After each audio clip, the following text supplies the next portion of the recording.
Okay, so we are live. We are playing some Operation White Box again. I really like the system. I'm actually doing similar to the last Operation White Box campaign that we did. We're running a first edition Dungeons and Dragons module. The characters will be kind of out of time, and as we kind of enter into the scene here, we're on the side of some kind of Rocky Mountain, not the Rocky Mountains, but Rocky Mountain. Paths near the edge of a wide desert. We're in the African campaign of World War II, and our small unit has discovered through some locals that's they've snuck away from their assigned posts, being covered by the man who set them up here. They have 3 weeks to explore and get back with the treasure before they're seen as being AWOL. And as we kind of come in on the group, they're at the side of the desert dealing with the men who have brought them through these kind of rough passes to get them to the edge of the desert and separating with those men. They're leaving you with some supplies. And you're at the edge of the desert and looking at some tracks that go deeper into the desert. You know that there was one other small group of Axis forces that headed out 2 days before you, and you want to get to this treasure before they do, so that you're rich. So as we come into this, I'm just going to kind of come down, and you guys can intro your characters, and we'll talk about the equipment and stuff that these guys are going to give you. I'm going to go backwards this time because I always start with Alexander, and then he says, "You always start with me," so I'm going to go backwards, and I'm going to start on my right with Tony. We flash back to the summer of 1941 in Mississippi in the United States of America. In a mechanic's garage, you see a short, wiry man, appears probably to be very in his 50s, but he's really only around 40 years age. As he's working on a vehicle there, you see a sheriff's patrol unit pull up. The door opens. A very large, portly deputy sheriff gets out. He spits tobacco on the ground. "Langley, I told you it was going to happen if you kept sending your boy over there across the county line." The wiry mechanic puts his tools down, grabs a rag, starts wiping grease off of his hands as he comes out. "What are you talking about, Pete? Your boy went across the county line last night and run from the law over there, and they shot his tires out. Him and his friend were killed." You see Langley drop the grease rag onto the pavement there as he kneels down, and he starts just bawling and squalling into his hands. We fast forward to December 7th of 1941 as Pearl Harbor is attacked by the Japanese forces and the USA enters the war. Langley, at the end of December, goes to a larger city there in Mississippi with the help of his friend, the deputy sheriff that delivered terrible news 5 months earlier. Langley volunteers to join the U.S. Army. With his mechanical skills, he moves up in rank, not being a very intelligent man at all, but having the wisdom of knowing how to work on vehicles. He works perfect in the mechanical garage there and bumps up to the rank of corporal very soon. I am playing Langley Lawson, also known as Lightning, a wheelman.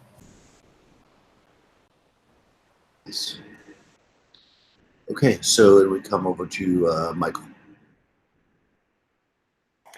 Yeah, I'm playing PFC James Elwood. James is the third son out of 5. He works in his father's electronics shop, or worked in his father's electronics shop in Champaign, Illinois. When he got drafted, he was pretty much, that's fine with him. I'm going to go do my duty.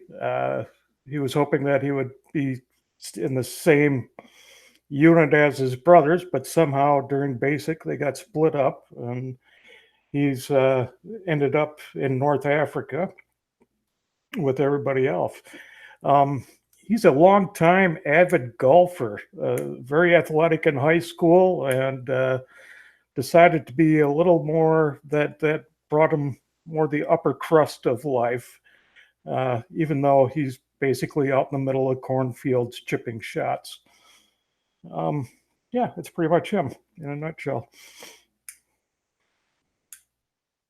Awesome. Crystal. I am playing Joseph Edwards, though everyone just calls him Joe. For Joe, we can flash back to his earlier days as he's sitting on the side of the road. He has handcuffs on him, and he's just looking. He has this look on his face like, damn it, can't believe I got caught, man. As the police are tearing his truck apart, they tear out one of the boards that's in his flatbed, and there you just see these crates full of moonshine that he's been delivering. The sheriff, he says, "Whoa, what do we got here, boys?" As he pulls out one of the jugs, and he kind of laughs, looking at Joe. He unscrews the lid and sniffs it. "Whew, that's some powerful stuff, boy." Takes a swig. Pure corn distilled moonshine. You know, this is enough to put you away for a long time, boy. Joe only goes, "Yeah, well, you caught me fair and square, Sheriff. So do what you're going to do." Sheriff looks at him, looks at the others, and says, "Well, you know, Joe, recently those Japs have attacked our boats over on the coast. So I tell you what, I cut you a deal." And we now cut to the present time as Joe is in his first private uniform, has his rifle slung over his back, and he's looking around the wasteland in front of him, and this is just kind of where I'm at now. As as he's looking at his units, these men that he's become proud to know, and that he considers them almost like brothers to him. He's just he's willing to sacrifice his life for them at this point. But Awesome. Micah. Francine, private first class. Although I'm sure the Maquis has another title for that. The past. We see her running through the woods of France, shooting at some Germans we don't see somewhere in the back of the woods. It's chilly. The next moment, we see her standing in the sand of a way too hot country. She's sweating in her usual Maquis gear, camouflaged, and weapon in hand, and she just says, "Merde, I hate this place." That's me. Fantastic. And Alexander. Yeah, I am playing Second Lieutenant Gregory Gigorovsky. Most people just call him GG because saying Georgievsky is too hard for their simple minds. If we flash back to 336, King Philip is assassinated and Alexander the Great ascends to the throne. Macedonia becomes the greatest country ever, and has continued to be so, and that's where Georgievsky is from. In his childhood, he rode horses while shooting guns, because that's a sport. And then, the Germans started doing crazy stuff, and he was like, well, enough of that. I'm going to go single-handedly save the world. He's doing his best, Got a little bit of an ego. Not doing it by himself, but, he's going to save the world. Awesome. Okay, so your group is saying there you're being addressed now by the leader of the call them the locals that have kind of helped guide you through, and he says to you, we've got supplies here for you for 3 weeks. When you get back to the mountain pass here, be sure to send up a flare. You don't want to travel through these mountains alone. There's many bandits that might fall upon you if you do. Kind of look your special units, but if you don't know the area, this can be very dangerous.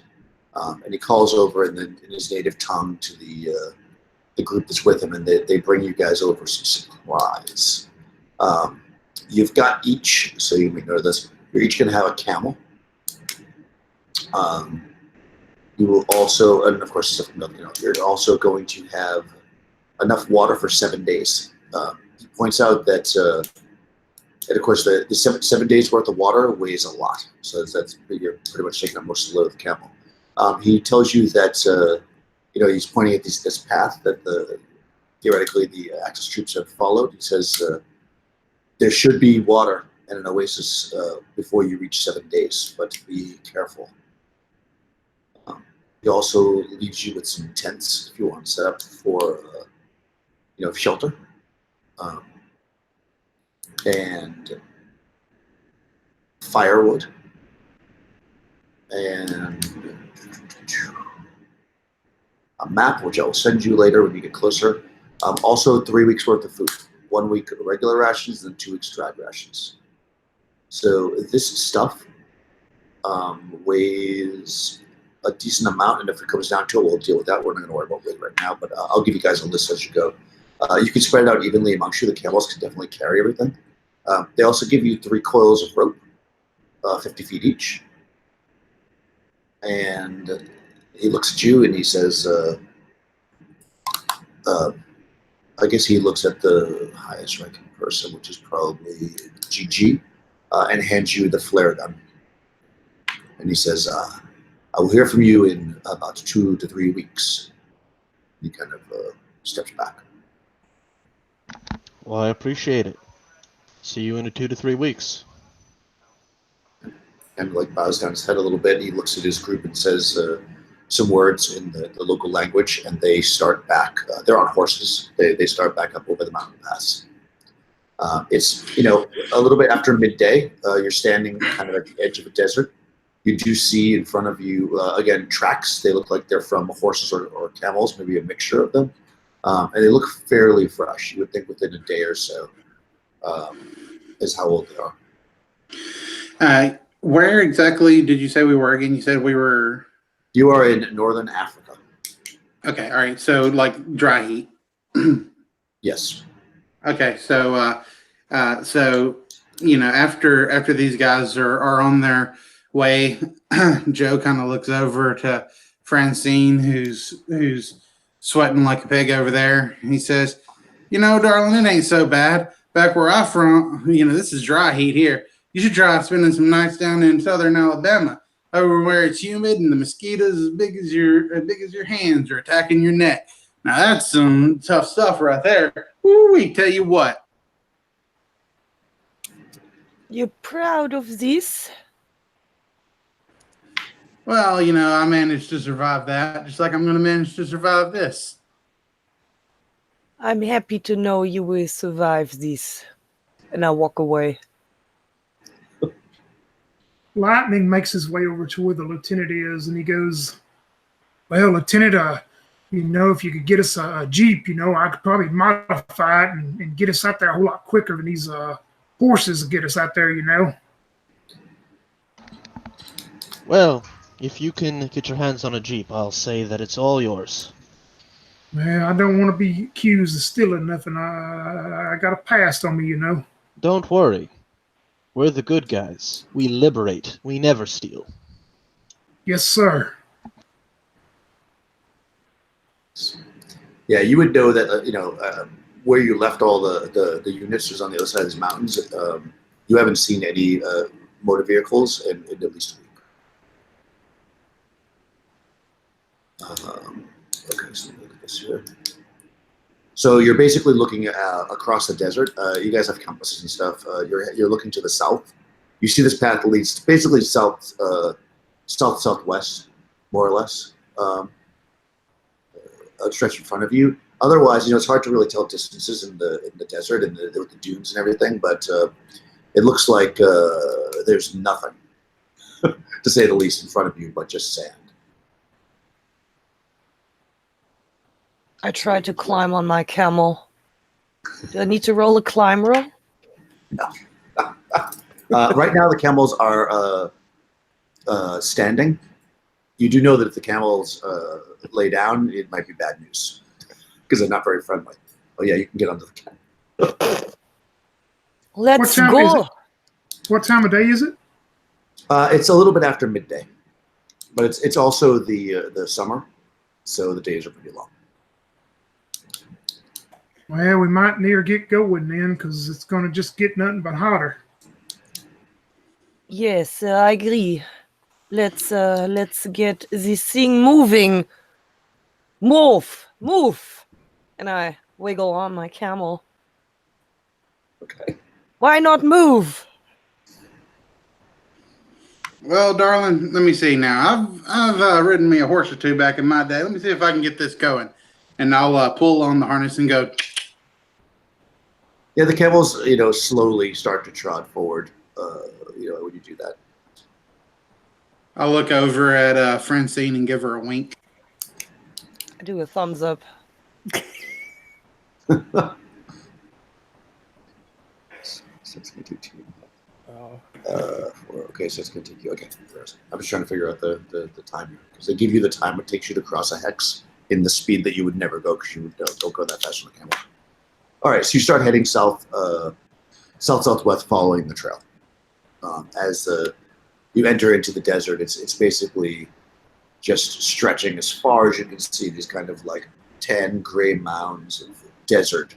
Every once in a while, the wind will kick up a little bit, and you'll get these little kind of like swirls of sand. But otherwise, in between those moments, and actually the kind of respite from the heat because you get a little breeze. But most of the time, though, it's just the air is just flat, no wind, and just the sun beating down on you as you move forward through the desert. Dice, I guess. Apparently, when you play role-playing games, you use dice. So let me see if I can. All right. At this point, you're probably going in a straight line, but I guess maybe we'll say doesn't really matter your exact order now, but do think about that at some point. And we're going. Cool. Okay, so you travel in 3 hours, okay. Okay, so you're traveling south in the desert.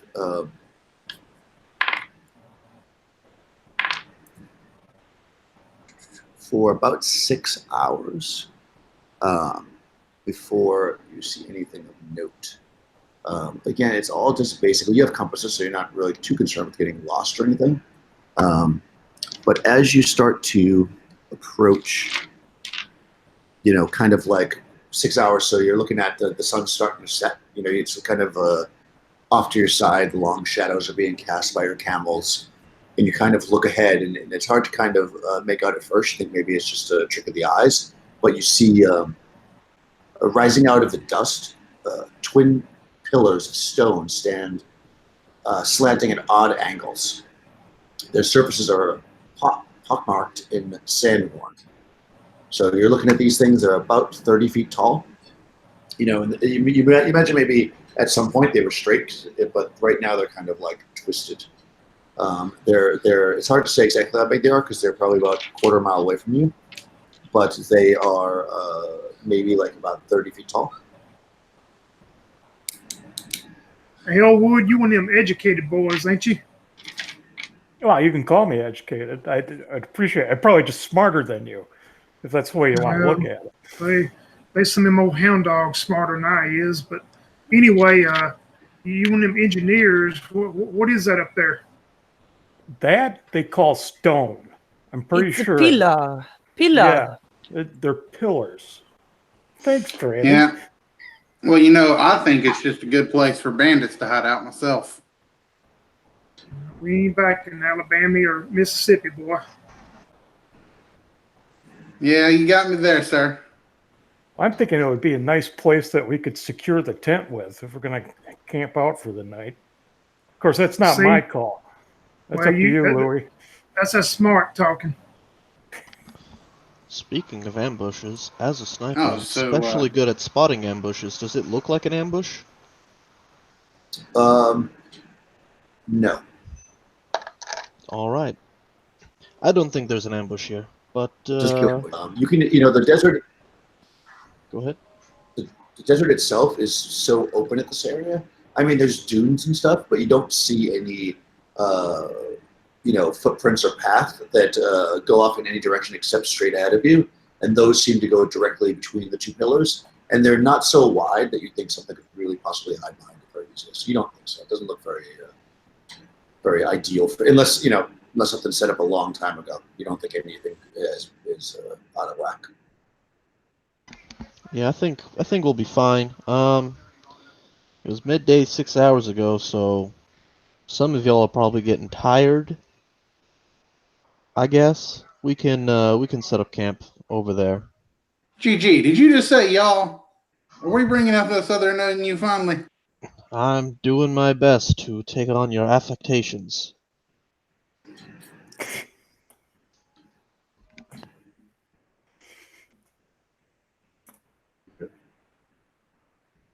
All right, did you want to head towards the pillars? Yeah, that's my plan. I mean, I'm probably way in the back, head on a swivel kind of thing. But that's where I want them to go, at least. Yeah, I'll So go ahead and basically- take point for y'all.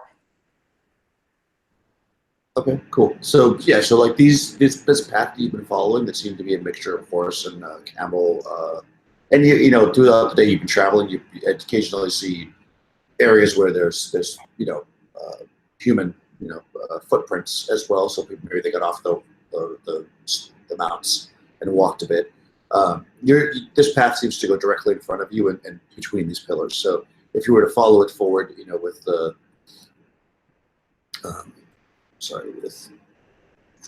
with Joe slightly to the front to the point.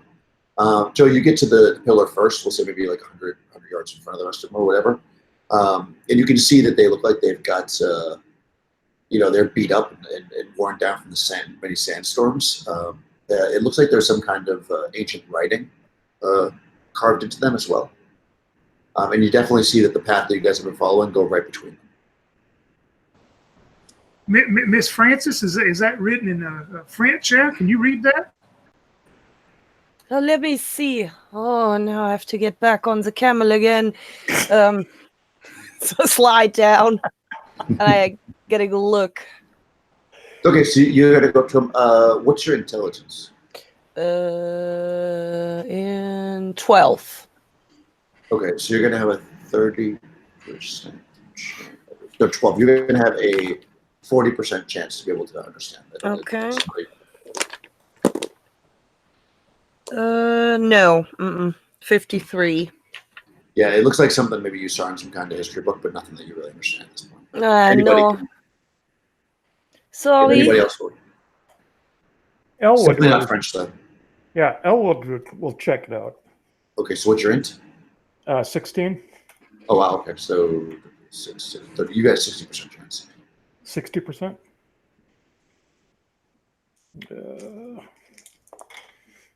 That's a 45. Yeah, nice. Okay. Yeah, so you've definitely, maybe in some books you picked up locally, or maybe you read it in some history book or some kind of far off thing. This writing is ancient, but you can make out what it says. It says, "The gates of Sul curse ye who enters unbidden." The gates of Sul? Yeah, Sule. Yeah. curse ye who enter unbidden. Aha. This is one of those Egyptian curses, if you believe that thing. Well, there's a simple solution to this. I'll bid you go through, and then you bid I go through. Oh, Then I'll no go one is through. unbidden. I don't care. I mean, it's all hocus pocus anyway. My whole life's been a curse. This ain't gonna matter no more. Yeah. Who's going through first? I don't care. I can do it. Personally, I would rather have the hocus pocus be on my side than against me, even if it's not real. Yeah, it's not real. That's why I don't know what the hang up is. You ready, Joe? Oh, I'm ready. I mean, I was raised, down in those churches in Alabama. I've been baptized and everything. So I'm pretty sure I got Jesus on my side. Oh, you'll be fine then. Yeah. You see Langley walk up to Joe and whisper in his ear and go, "Yeah, preaching sometimes. Let's wait to see what happens before you start preaching, boy." And he grabs his arm, and him and Joe start walking. Yeah. Did you guys dismount? So you're just going to walk through on your own, or are you bringing your camels with you with the rope, or are you just going to leave them for now? I would think Lightning is just going to leave his camel there for just a moment, just to walk and see what happens. Yeah, Joe will as well. Okay, fair enough. Okay. Yes, you guys walk through between the two pillars, and kind of on the other end, you see that the tracks continue. They look like they keep going south, as far as you can possibly see. Nothing unusual happens, so you don't grow a third head or anything, or a second head. Lieutenant, I think Jesus is answering Joe's prayers. Y'all can come on through now. Yeah, like I said, some ancient, Egyptian god. He ain't nothing for Jesus, right?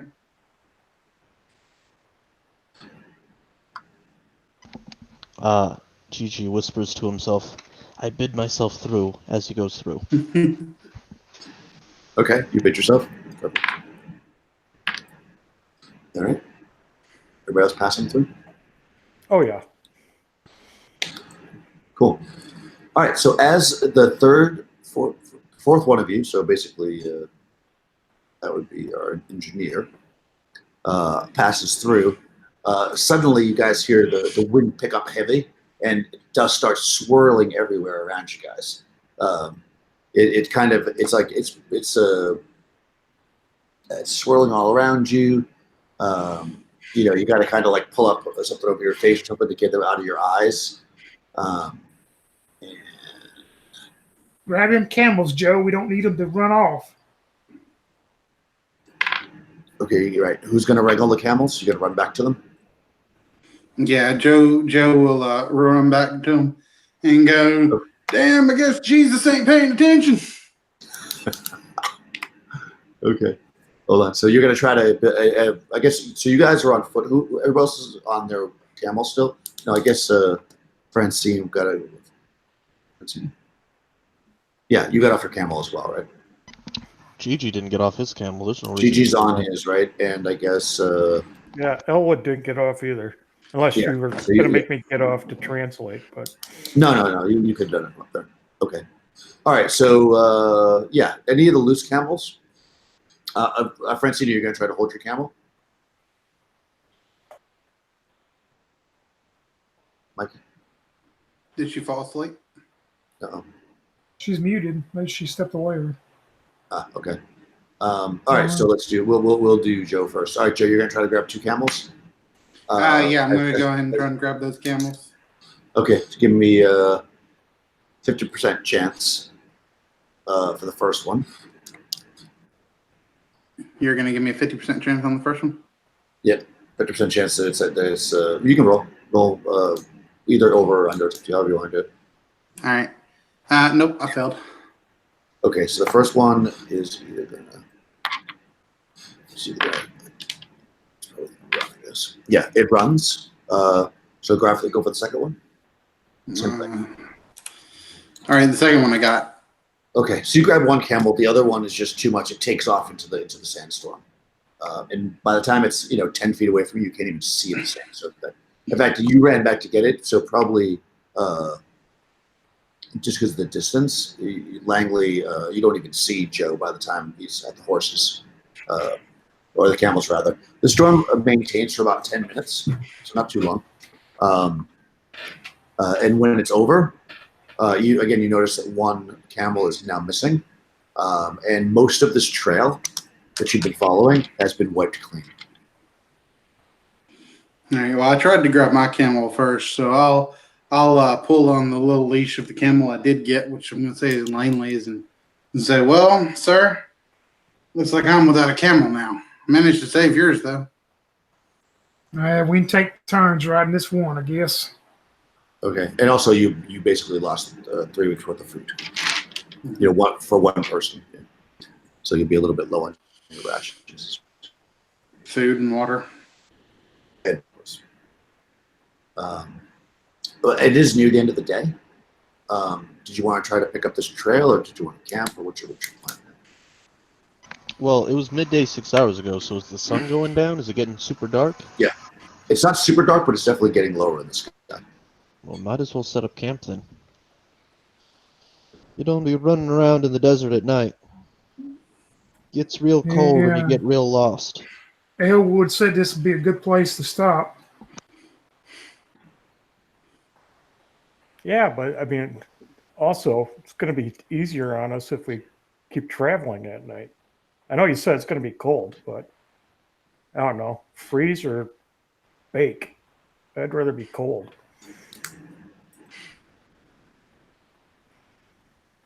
Well, if you think you can keep us from getting lost, then by all means, we'll travel all day and all night, never get a lick of sleep. I'm not a navigator. I mean, talk to Lightning about that. He's probably better at navigating than I am. He looks at you like you've absolutely lost your mind. Well, okay, that's fine. I'll take it back. This would be a great time. We should probably just camp out. We'll have a little fire. It'll be fine. Well, Yeah. me and the boy are going to have to share one of them camels in the morning anyway. One of us needs to get some rest. Yeah, looks like it. Okay, so you guys want to set up camp here? Fair enough. How big are these tents that they gave us? It's a large tent, big enough for the whole group. Not big enough for the animals, though. Okay, so it's just one big tent. Yeah, it's like one big, like a pavilion tent. Is it like the classic desert tent, or is it It's- the GI tent? No, it's a desert tent. Desert tent? Okay. It's from the locals. They gave you one of their tents. So, Right. but you can set it up. I mean, it's not that difficult to set up a tent. It takes about almost an hour. So by the time you get set up and you get your firewood out and start a fire and cook your food or whatever, the sun is now set, and it's getting dark. Very dark, I should say. And it's actually a fairly cloudy night, so you're not seeing too many stars. So it's very dark when the night comes. Your fire seems to be the only point of light in the whole world as you're kind of sitting out there in the desert where there's nothing around. Occasional breeze. You don't hear any animals or wildlife or whatever. It's just absolute desolation. Do you guys want to do it? Is it a starry night? Like, are there lots of stars? No, it's very cloudy, so you're not seeing any stars. Oh man, that sucks. Since we have a little downtime, Elwood would like to try to devise a soft cover roof for his camel. So, like get a couple of sticks and see what loose materials he can get just to give himself some sun protection over top of his camel while he's riding. Okay. Yeah, I'm sure you can do that. That's fine. You have some firewood and you have some extra, I'm sure you have like an extra t-shirt or something. Probably. Yeah. Make yourself a little cover. That's a good idea. I'll spend my free time. I'll spend my free time sort of beating myself up over letting that camel get away. Now, Elwood, if we get up to Euphrates River, what you gonna do about building a bridge across that thing? We ain't got none of them Mississippi trees to cut down. Oh, I don't think we're going towards any river. I think we'll be Well, fine. I'm not worried well. about that. Well, I'm sure that smarts can come to hand if we do. Yeah. He picks up a hand of camel dung and pats it into a nice little ball and gets out his golf club and bats it into the wind. Oh, nice. I'm sure that's pleasant. Huh. All right. All right. Yes, you're doing a little golfing. A little golfing. Got to get rid of this camel dung somehow. So, Sure. Miss Francis, you doing okay over there? Oh, hold on. I think she sent me a message.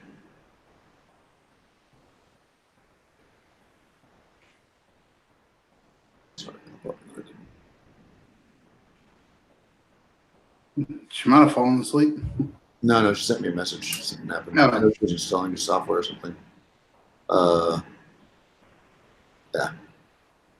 Yeah, she's taking care of some stuff at home, so she's there. All right, she's resting on guard duty, I guess. All right.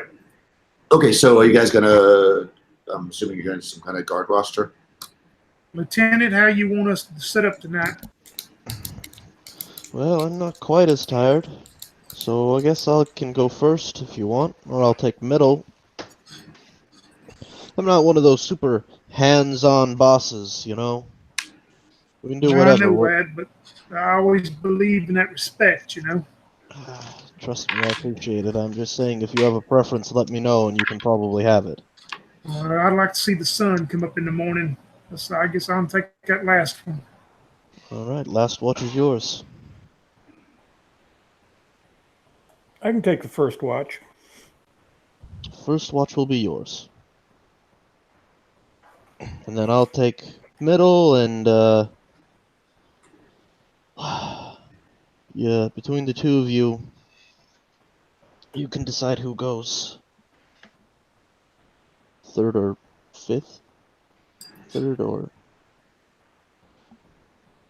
second or fourth? I can math. Yeah, don't much matter to me now. Well, I guess fourth I'll it go is. second. Well, second Fourth, it is. whatever. You know what? You're going fourth. Executive decision here. All right. You're the boss. Sounds good. Okay. Okay, so yeah, you guys set up, camp.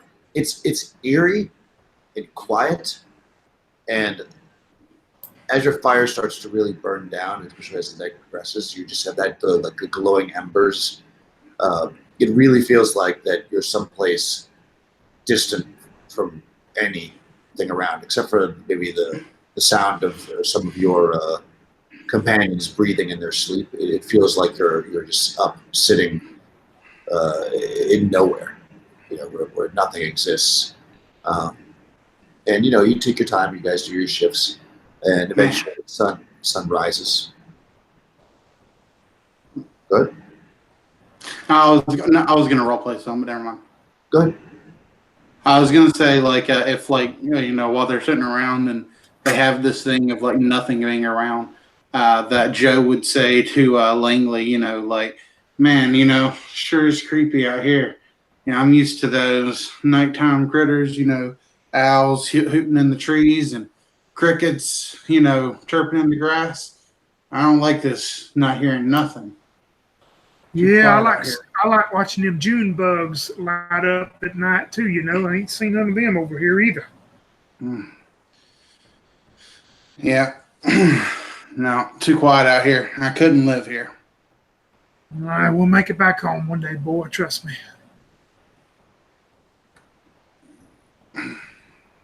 Yeah, it's very alien, to say the least. Very, very different, especially to those who are used to being around the sounds of the country, or even the sounds of the city.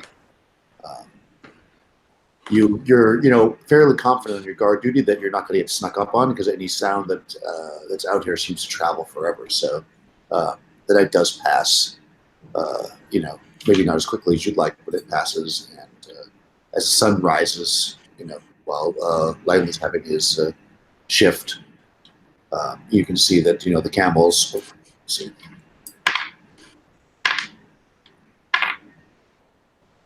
3 of the camels have laid down. The other 1 is standing. Because you have this 5 of you, right? 4 camels now. 1, 2, 3, 4, 5. There's 5 camels, 1 left, 3 laid out. So you have one camel standing. The other 3 are laying down. Well, shucks. I was hoping they'd be like them cattle back home and come home when they get hungry, but that one didn't come back.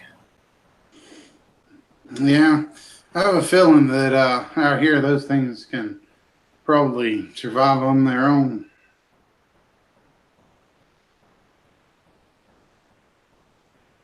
There's no question that they don't need us, and we definitely need them. Now, how do we get these camels to stand back up? I look towards Elwood. So, okay. He grabs one of the sticks that still has some coals on the end of it. And he walks up behind one of the camels and just touches the anus of the camel and says, well, try this. Okay, the sitting down ones? Okay, I'll give you a bonus on that one. All right, I'll give you 60%. 60% this thing will stand up. That's 50. All right, yeah, the camel jumps right up. The camel jumps right up. It doesn't look very happy with you, but it's standing. And I'll just work my way down the line. Okay, go for it. Oh, that camel doesn't get up. Yeah, that one's pissed off. Yeah, the right, other one good. does it. Okay. Another one gets up. Okay. Well, there's 3 sitting down, so that's good. Okay. Okay. All right. The one that doesn't get up, there's a 25% chance it's going to spit on you. Hold on. I'll let you roll it. 25%. 25%? That it's going to spit on you. Yeah. Oh, dang it. 6. This camel spits on you. I mean, there's no real effect except for a spit. Yeah. What's the matter, Elwood? You don't have a way with animals?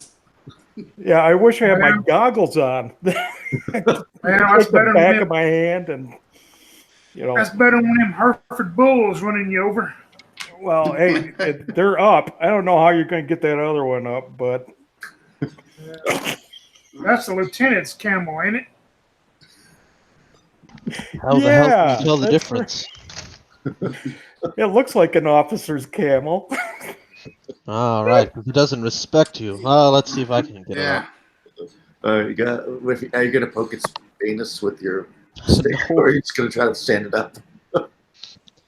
I mean, we have food for them, right? I'm gonna hold out some food and have it just a little bit too far away to see if it'll get up to him and grab it. All right, I'll give you 50% for that. That seems What percent? 50. 50. Well, we'll see. Maybe it'll work. Camels are pretty stubborn. Nah, 62. All right. All right. There's a 25% chance it spits on you. You can roll that. It does not spit on me either. All right. Yeah, it just kind of ignores you for a minute. Eventually, it will get up if you give it the food, but maybe it just delays you guys kind of getting going for maybe half an hour or something while you're having some issues with the camels. The sun's starting to come up. You can see that the tracks that you had been following are basically gone now. The camel that fled is nowhere to be seen. Not even any tracks from it, so you don't really know what happened to it. But you do know that the last time that you looked, the trail was heading south.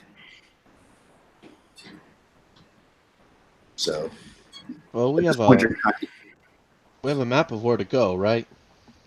you have a map of the actual pyramid, but not how to get there.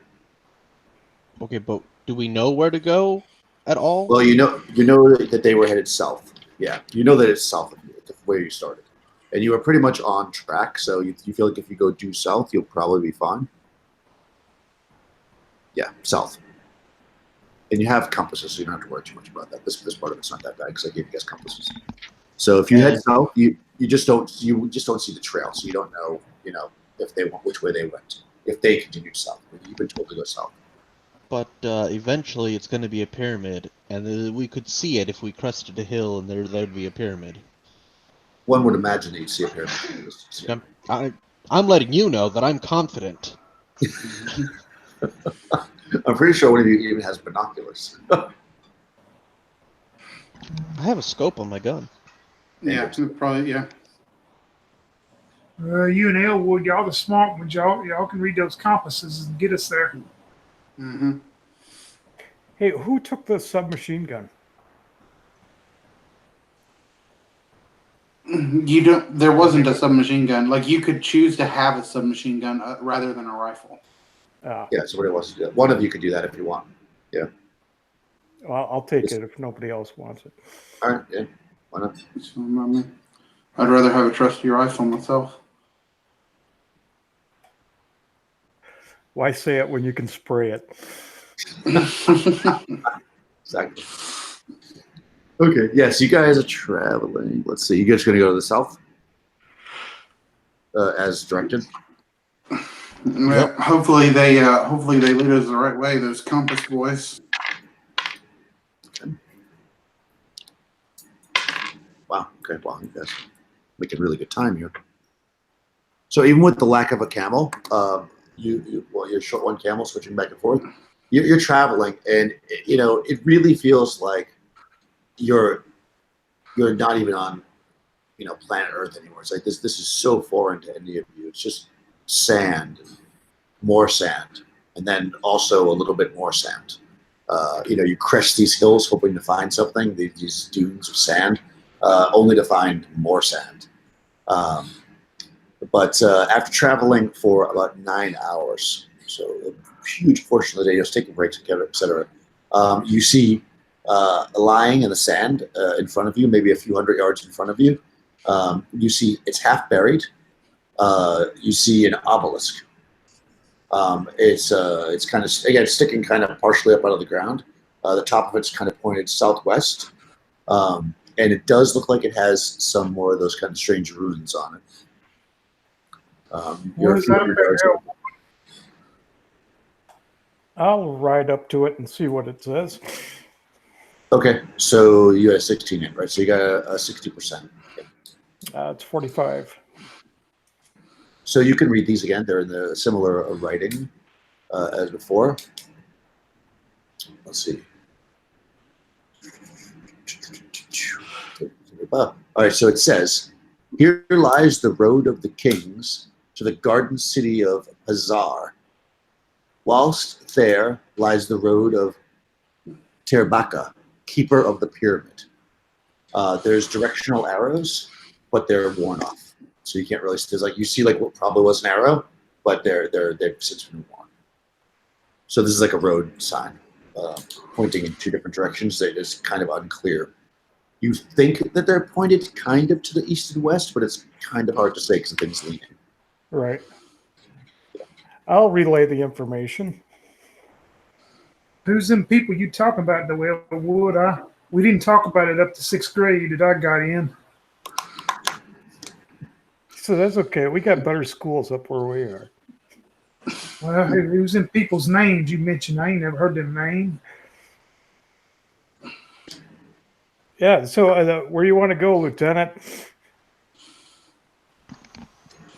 To the pyramid, obviously. Yeah, I mean, where's that going to be? Is that going to be in the city, or is it going to be where this Tabaka or whatever guy is at? Well, you're the fucking scholar, apparently. Hey, because I could read it doesn't mean that it's just. I'm getting lucky. That's what I think. Well, if you're so goddamn lucky, then I still want you to pick. Okay, let's go to Tabaka. Okay. All right, that's cool. So it's kind of worn.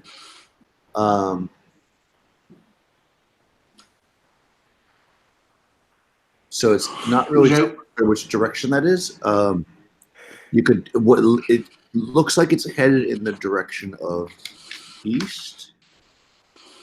East? To Tabaka, and west east-ish to Pazar. Yeah, kind of. I mean, it's not exactly pointed in that direction because the thing's kind of laying down. But Right. if you go east-ish, you'll get to the Tabakar and Pazar to the west. Which way is the obelisk like pointing by the way it's leaned? So it's pointed southwest. Hmm. You know, Well, that's it's too like, bad. You know, I used to be a sergeant until somebody asked me where directions. I'm just saying. Lightning should be the guy doing the navigating here. He looks at you again with this puzzled look of why you say that again. Well, we ain't in those backwoods of Mississippi, though, Elwood. I think the heat's getting to you. No, that's okay, Lightning. You just stay sharp. Well, at least ain't no Africa Corps out here yet. That's true. Come on, Lieutenant. You just tell us which way to go. It's getting hotter out here every moment. All right. Which way was west? What was to the west? well, it's Yeah, Pazar's to the west. Pazar's to the west. Tabakar seems to be to the east. Wait, we've been traveling for 9 hours, right? So what time is it now? Well, you left a little bit later, but you got up at sunrise, so it's probably like maybe 2 o'clock in the afternoon. 3 o'clock. Maybe. Oh, okay. Did you say bazaar? Like something that's really weird, or like a marketplace, or? No, Pazar. Pazar. Shit, I don't know what either one of those are. One of them was something about a pyramid, though, right? Mm-hmm. Yeah, Let's here, go to that one. the one that at the pyramid? Okay. One did say, there you go, I put it in the chat. Oh, wow, that doesn't look very good at all because it did cover that a PDF. Wow. It really is ancient ruins. I do need to translate that. Yeah, let me read that again.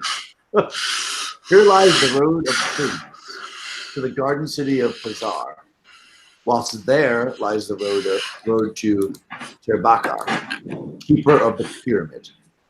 And it seems like the Pazar seems to be to the west, and Tabakar, so it does a keeper of the pyramid, seems to be to the east. Although it's not 100% clear because the obelisk is not straight. Well, I guess we need to go to Tobacco Road, or whatever, huh? Yeah. That's where I'm all for. That's Okay. the way we're going, then. All right, fair enough. Okay, so you're gonna head to the east. That's now. Let's see. Okay. You travel for so let's say it was 2 o'clock. You travel to about 5 o'clock ish, and you kind of enter into a hilly region. It's so you've seen just all this like ash and just sand everywhere for the last day and a half or almost two full days, and now you've come to a craggy kind of low hill area. You can definitely navigate through it. It's going to slow you down a little bit because you got to kind of like do small bits of climbing and move the camels around.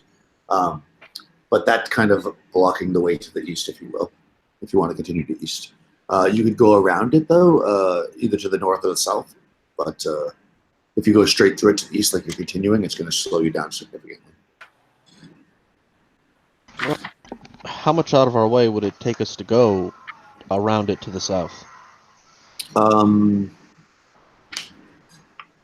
Even looking like with your scope or whatever, it's unclear. It looks like a lot. Like you wouldn't get to the end of it today. It would definitely take you through the rest of the day. And how much would we be slowed down going through the crags? Yeah, Like a lot? No, like about a third of your speed. So you're doing about 2/3. Still, I'd rather go around it and not risk somebody injuring themselves. Okay. Because if you twist your ankle or break your leg out here, there's not a hospital for a while. There ain't no field hospital medics out here. You right there, Lieutenant. It's the truth. Did you want to go north around it? So kind of back to where you came, but north? No, south. Or This is going south around it. Okay. So you're heading to the south. Okay. So you travel. I'm assuming you're going to stop right around the same time. So you're going to travel for another about 4 hours, roughly. So that'll put you there. Okay. Again, to your basically to your left because you're heading south, but to the east you see this like craggy, bouldery, rocky hills.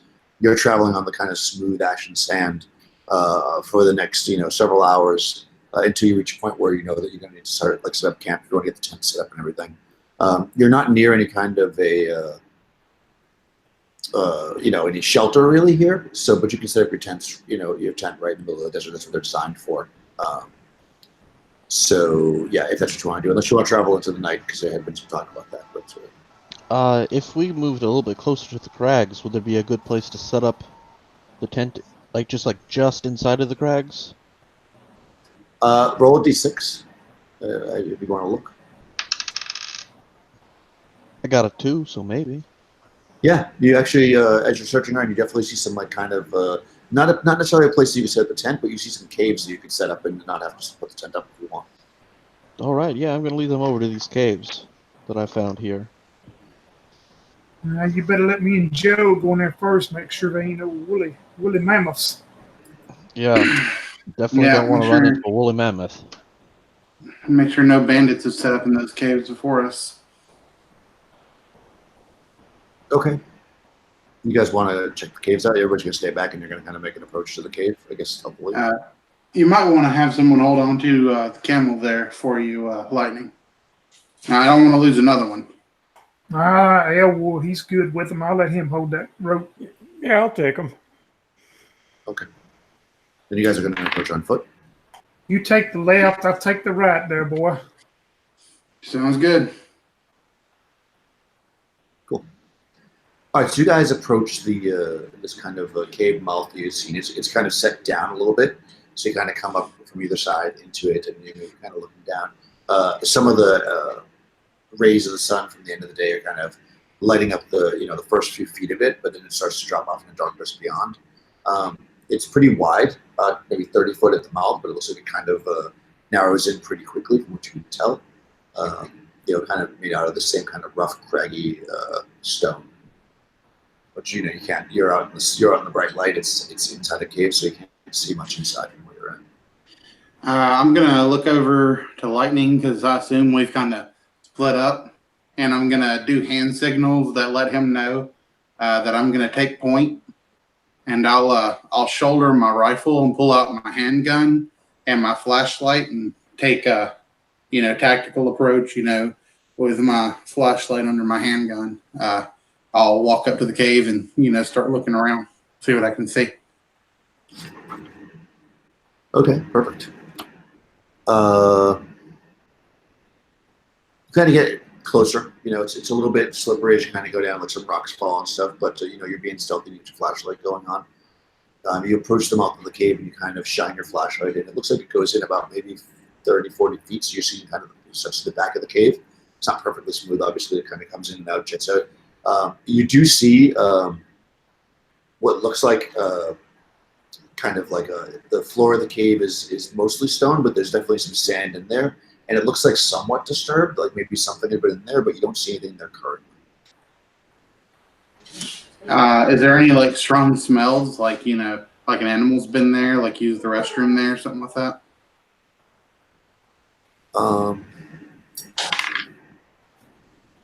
You smell alcohol. Smell of kind of like strong alcohol. Okay, that's interesting.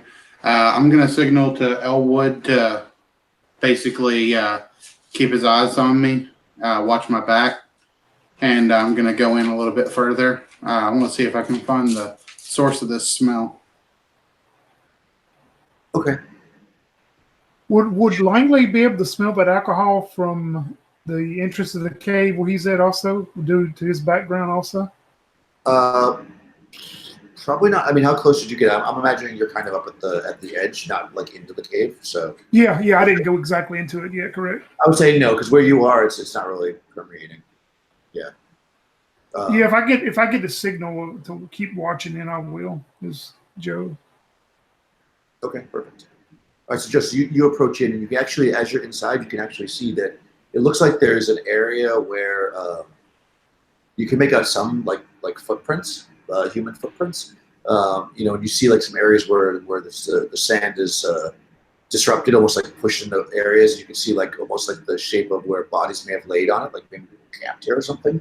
It kind of made the sand into like a slight bed. As you're looking around, you actually see a couple of broken bottles, and that seems to be where the stench of the alcohol is coming from.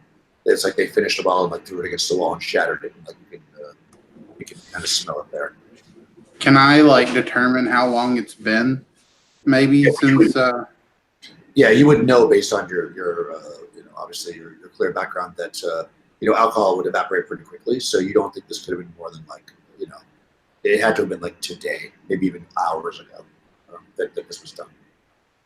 Because even the bottle, they're just kind of like, so you would guess maybe hours. All right. Okay. I'll just I'm gonna start backing out then. There's no other tunnels or anything leading off anywhere, right? It's just like a big cave, like one. Yeah, you don't see any other tunnels. All right. Yeah, so I'll kind of back off then, and I'll signal to lightning to back off a little bit, and then when we get out far enough that I feel comfortable talking, I'll walk up to him and tell him, I don't know about this. There's a broken alcohol bottle in there, and I could smell the alcohol, and I used to run Sean back where I live, so I can tell you, like that smell disappears pretty quick. So, Well, I know been here before, but did you look at the writing on that bottle? Was it some German stuff, or maybe it's some old boys that are ahead of us, it's coming out there too for that. Yeah, could have been. I mean, the bottle was shattered. I didn't see a clear enough sticker to be able to read anything. Yeah, maybe But I can tell you that it's, whoever it is, they're only a few hours out. Maybe we should go take a look, see if we can see something on that label that's written in German or French, or if it's some that All right, I'll head back in real quick and. Yeah, Langley wants to go in with them. All right. Okay. Yep. Well, we'll just watch each other's back then, and I'm gonna signal to the others, which I assume that they're watching us through binoculars or something. I'm gonna wave them off for now. Tell them not to come any closer for now. Okay. All right, so you guys start to move forward. Actually, on the other group, while this is going on, you guys are kind of waiting, and you kind of look up to see, maybe you got your binoculars and you see the signals. Because you're looking to these. Okay, so you see the signals from your associates, and then as you kind of look beyond them, off in the distance to the east, you see like basically what is essentially a pillar of smoke, like there's a large fire or something. It's hard to say how far away it is because it's a desert and all that, but it's definitely on the other side of the crags. So you can see that now you're just noticing this smoke starting to rise. So you're noticing that as you guys go back into the cave, you go over where the bottles are. They are actually there's no real markings on them, but you can try to roll 4d6 under your intelligence. I would not be able to do that with intelligence. Yeah. No, yeah, I don't think I'm going to be able to roll under my intelligence with an intelligence of 6. Well, try it. 4d6? I'd need a 4. Yeah, and I would. You never know. You never know. 3 I got an 6s, a 18. 4, and a 2. Yeah, two 6s, a 4, and a 2. So. Oh, jeez. Yeah, it's pretty. It's hard to say. It doesn't look like all you've seen before, but it's yeah. Yeah. No, this definitely ain't Sean, but I don't think it's anything fancy I don't see no German. produced in the city either. I don't see no German scribbling on there, so it may be them old boys that they said there's another group come out here trying to find that thing sticking out of the sand too. Yeah, it might be them, like I said. But I mean, you can smell that alcohol, right? I mean, alcohol, that stuff goes quick, and so they're not very far ahead of us. You don't have to tell me. So I mean, we could set up here, but we're gonna need to have some sharp patrols if we do. Let's go report back to Lieutenant and see what he thinks. Him and that educated one, they can tell us. Yeah. Let's do that, and we'll pack up and head out. Yeah, you guys are able to walk back to where the rest of the group is. Currently looking towards, I guess, the blur of smoke. Yeah. So we get back and I'll let them know. Yeah, I found a broken alcohol bottle up in there, and it smells of alcohol too. So someone just recently left that cave. Looked like they've been sleeping there, maybe. Now listen here, Lieutenant. Before you start in on this, I promise you, it wasn't Joe. It wasn't something he had here drinking. And I saw it with my own eyes. Well, was there any writing on it? It looked kind of could have been German. Well, could have been some of that German scribble. Maybe it's the people who are camping over there, and I gesture at the smoke. Yeah, it might be. I don't know if they got a meal for us. How far away does it look like they are? Like, vague. Yeah. I could get there in 20 minutes or... No, it looks pretty far away. I mean, again, it's hard to say in the desert for sure, but it's not like super close. It's definitely in the distance. So if I wanted to go over and take a look, it would be quite an endeavor. That's correct. Like you would not be able to get there before dark. You definitely know that. Yeah, well, if we can't get there before dark, they can't get here before dark. So I doubt they come out back. They're probably just natives walking around doing something. Well, we could always... Lieutenant, now listen here. Now, I know you're the lieutenant. You an educated one over there, but back in them woods, Mississippi, and then up there in them swamps, you put a coon up there and get him cornered up in deal. He gonna put up a fight. I'm telling you, and we don't need to be. What I'm trying to say, we don't need to be cornered up in no cave. I mean, maybe we should just stay on the outside of that cave. We're gonna sleep here tonight. Well, I suppose I'll defer to your ultimate judgment if that's the case. I don't have a whole lot of experience with coons. Yeah, rascals can be mean. Let me tell you something else. Camping out in them woods, I know. There's a lot of those fires they carry a long way, so we might want to burn it low tonight, real low. Yeah, out here in this desert with no trees. That's right. Joe got a good point. Well, if we set up in a cave, how is the cave slanted? Maybe a small fire in the cave would be better.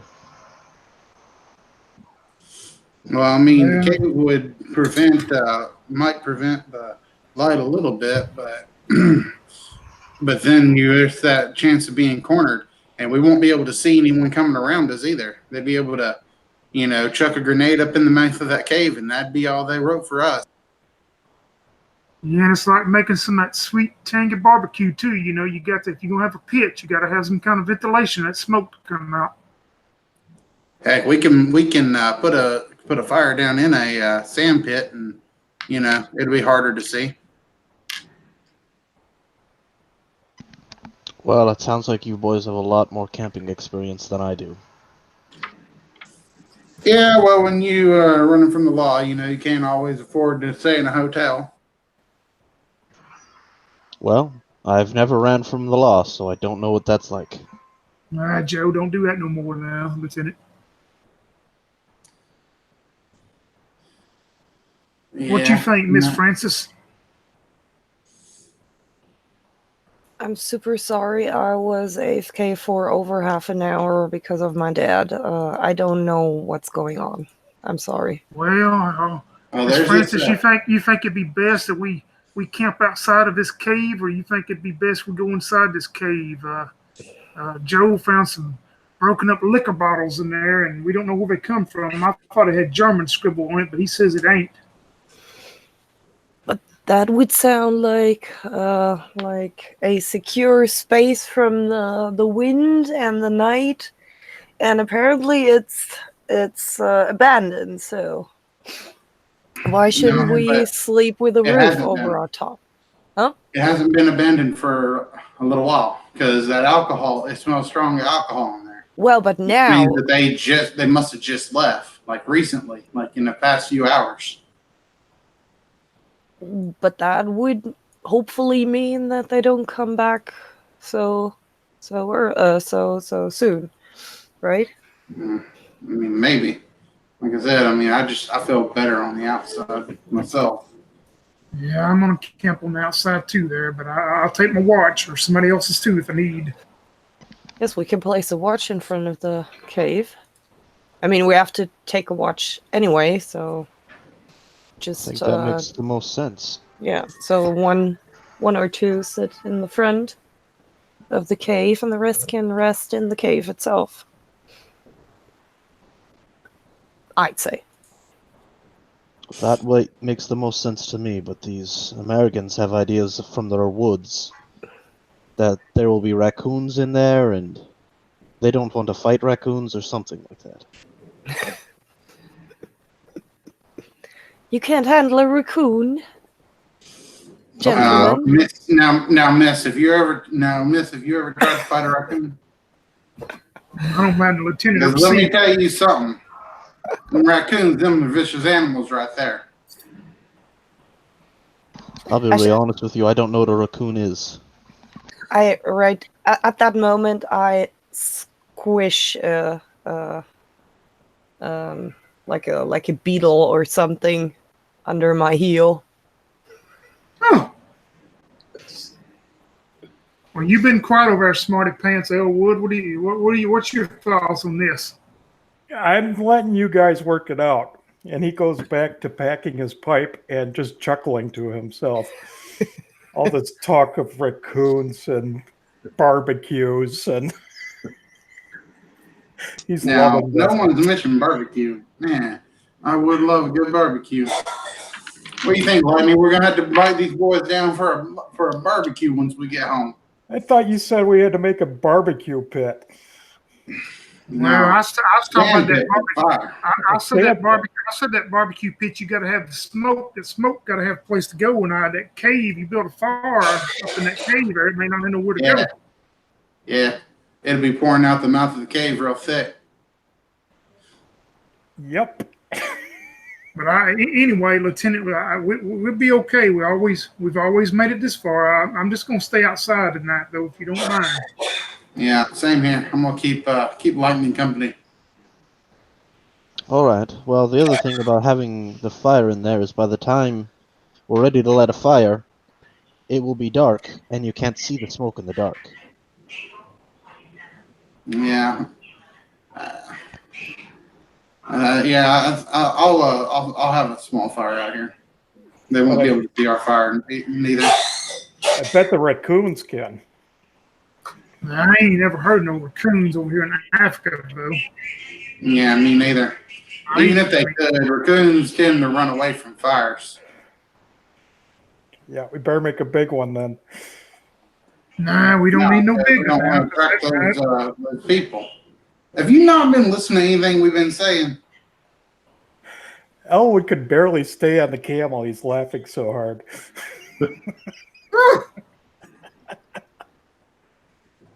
Okay, so are you guys going to camp at the cave? Is that the plan? That's what they're going to do. And Lightning and I are going to stay a little bit out away from the cave. Say like a few. Yeah, I would like to. yards I'd or like to whatever. on my watch to actually. Is there like where you can get on like the top of the cave to look towards where that other fire is coming from? That's where I want to do my watch from. If there's a way to kind of get on top of the outcropping. I was thinking the same thing. Yeah, you could definitely do that. Seek Well- the decently high ground. We're not going to have two fires, though. Yes, sir. There will be one inside the cave for cooking and a little bit of light. Well, I guess not cooking. I guess heating food up. Yes, sir. Yes, sir. Just tell him yes, sir, Joe. Oh, yeah, of course. Yeah, yes, sir. No problem.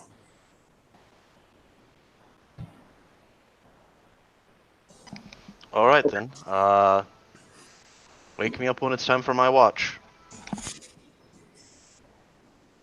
I thought he told us, Joe, is he comes from that country, Alexander the Great. What the hell was he great at? Yeah. Obviously not cooking. Obviously not hunting or fishing. That's for sure. He don't know what a raccoon is. He don't know nothing about no barbecue. Don't know nothing about camping in the woods. That's for sure, or anywhere. We'll make it. Yeah, I'm gonna once they're all in the cave and everything, I'm gonna like dig a hole into the sand and put a little bit of wood down in there, so we can have a fire one of our own. I'm not gonna make a very big one, but like I'm making a hole in the sand so that it's harder to see the flames, and I'm gonna make sure to burn. If I can tell what kind of like sticks we have, I don't know if they're all the same, but if I can, I'm gonna burn stuff that's gonna make lighter smoke that's hard to see. Well, at least he can't demote you, Joe. Yeah, it's a smart thing right there. And hey, if I get discharged, I'll just go back to doing what I was doing before. It's a win-win, really. So, all right. So based on our watch order, who's on watch around 3 o'clock in the morning? I guess that would be Langley would take the last one again to sunrise. So if that's the last one, I mean, I know Langley would be if that's the last. And I would take the first, probably, so they can sleep and ease in the cave. Okay. All right. So Langley's on guard duty. It's around 3 o'clock in the morning. The pillar of smoke. Clearly once it gets super dark, you really can't see anymore. But up until the time that all the light goes away, that it's steadily burning, thick, kind of dark gray smoke. From the distance, it's really hard to say how close it is. At times, especially in the desert, you're like, man, it's not that far away, really. But then you start thinking, well, if it was really close, I'd probably smell it or see it. So you're thinking it's a pretty good distance away. But in any case, the darkness falls, and people are doing their guard duty, and it's quiet. Just as the night before. You don't hear any crickets. There's no sound at all in the desert, really, besides the occasional wind. Especially when for the people that are sitting on top of the cave, you've got that little bit of gust that comes up every once in a while. But inside the cave, it's like a tomb. There's no sound. You hear each other's breathing. Maybe if somebody's playing cards or wrestling or packing a pipe, you hear that sound. But otherwise, that's very, very quiet. What's the starlight like tonight? All right, so today, it's actually bright out. There's not a cloud in the sky, so it's actually nice. Yeah, when you're sitting outside and your eyes are adjusted to it, you can see very, very well. Yeah, Joe enjoys that. Joe, before he goes to sleep or whatever, he'll take time to look up at the stars and it's amazing looking up at all them stars. It's almost like being home again, camping out back when I was a boy, looking up at all them stars in the sky. Just the amazing effects of God's work on the universe right there.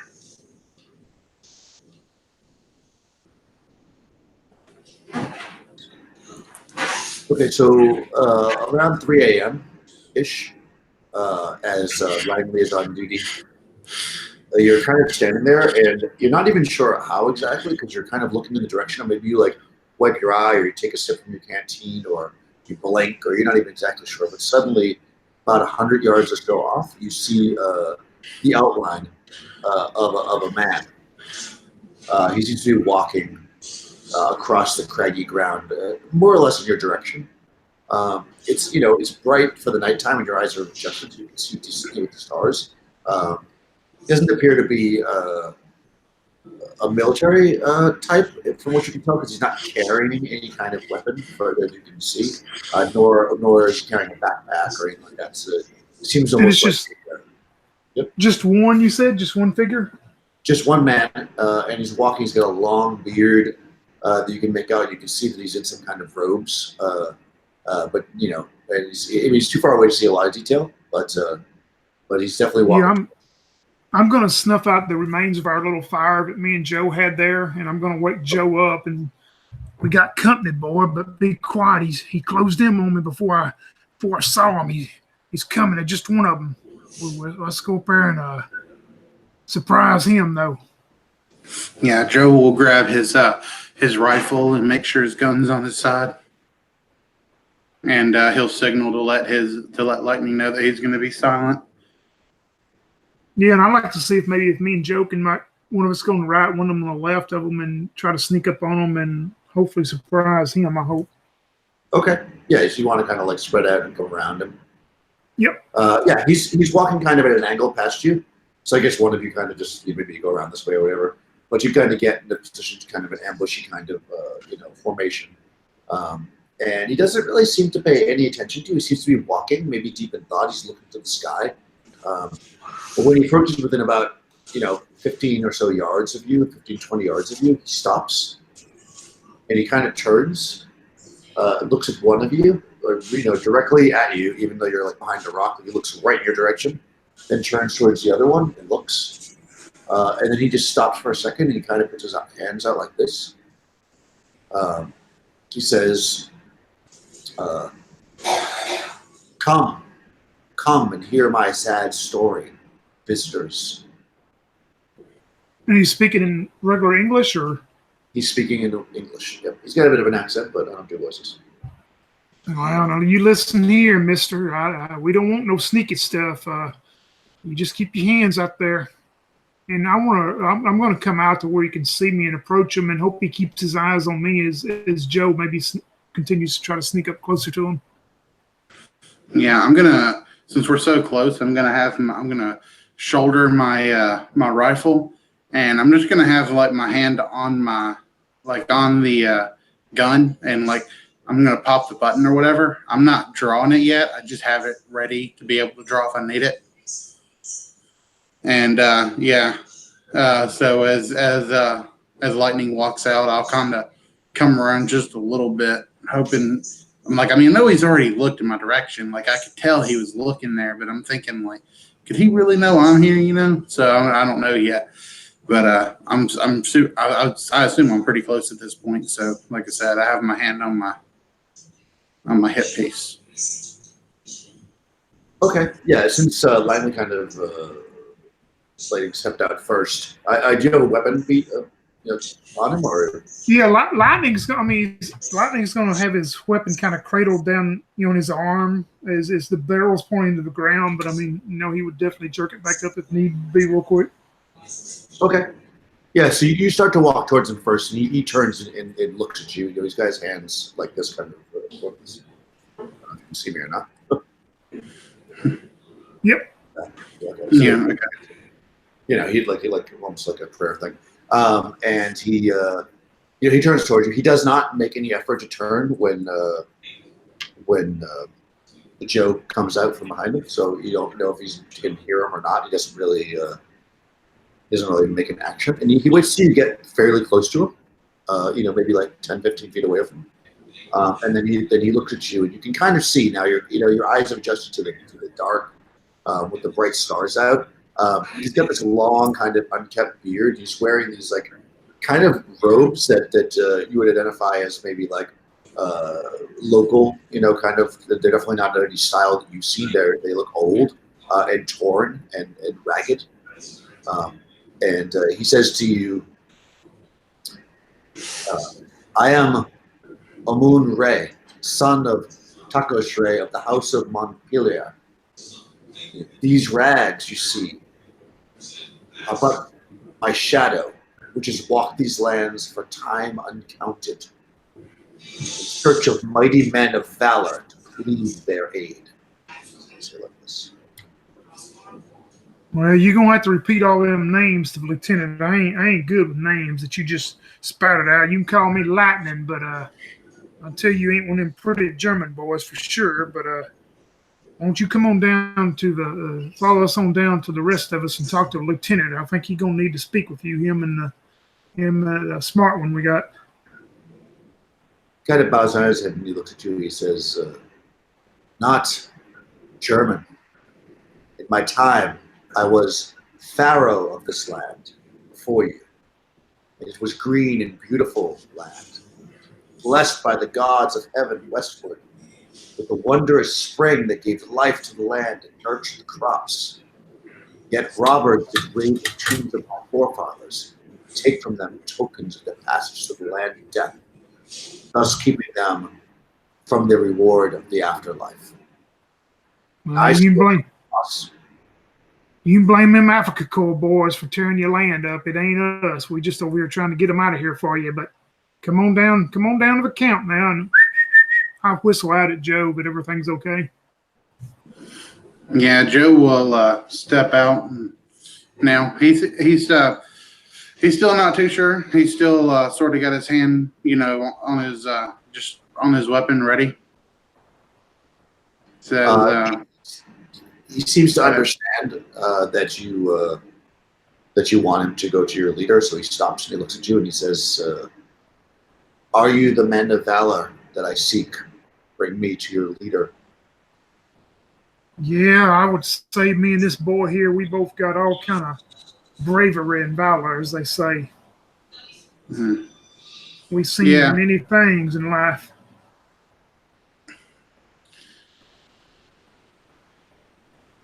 Yeah, I'd say that's just about accurate. Like, you can tell the lieutenant all about being a Pharaoh or whatever you said, and the taco man. Did you say anything about the great in your name? There are many great pharaohs in my line. Well, you and the lieutenant will get along fine, man. And he as we're walking, I get like, are we walking now? Like, is he following us to the cave? Yeah, I mean, if you start to walk, he'll follow you. Yes. Yeah, once we get closer, I'll get out the whistle or whatever signal we have to let them know it's us coming in. Okay. He follows. Yeah, I'll pull back the tarp from the cave or whatever. I assume we probably would have put a tarp over in front of the cave. And I'll let the guy go through first. And as he does, I'm going to say to Lightning, "What's a pharaoh?" Hell if I know, but I bet the lieutenant and Smarty Pants will know. Lieutenant, we got a visitor. He's okay. It ain't a German. Lieutenant? Yeah, I'm awake. Hello. This man needs to talk to you. He's spouting out a bunch of names I ain't never heard of. Well, hello, visitor. He looks at you and he says, puts his hands up like this, and he says, "I am Unru Ray, son of Takush Ray, house of Montpelier. These rags you see are but my shadow, which has walked these lands for time uncounted, in search of mighty men of valor to need their aid. In my time, I was a pharaoh of this land before you, and it was green and beautiful land, blessed by the gods of heaven westward with the wondrous spring that gave life to our land and nurtured our crops. Yet robbers did raid the tombs of my forefathers and take from them tokens of their passage to the land of dead, thus keeping them from the rewards of the afterlife. I swore that at all costs I would not fall prey to the evil deeds." He said, "So it was that I made mighty and terrible war upon my neighbor lands, plundering their wealth for my own passage. I did enter contract with the great mage, who did work mighty wonder upon the sweat and blood of my people. And I did build a theft-proof tomb. My people turned against me with bitter hatred. I not only robbed our borderlands, but I did tax and plunder my own people and take from them their wealth. They rose up in anger, demanding their gold and precious gems, their lives and freedom. But I cursed them, saying, by the ruling staff at Star Gem of Montpelier, I curse you. Threaten not my life, or by these implements of my power, the holy name of Osiris, will the stopping of my heart also stop the spring in her life-giving flow. If the river stops, so shall the land wither into the wilderness you see before you. This I do swear by Osiris, holy name, and these implements. Pauses. From a sea of upraised fists before me rose one with a spear. The shaft sped from the darkness so that it not. Ooh, sorry. From a sea of upraised fists before me, one rose with a spear, and the shaft sped from the darkness. And so that night, the spring of my life and this land stop its flow.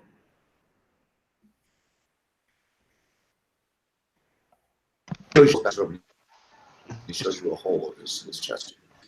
In death, my spirit gleefully approached the pyramid, but Osiris stopped my spirit from entering that tomb, for he said, your monument to life was to be the benefit you brought to your people under your stewardship, not the edifice of stone as you look only to your death in life.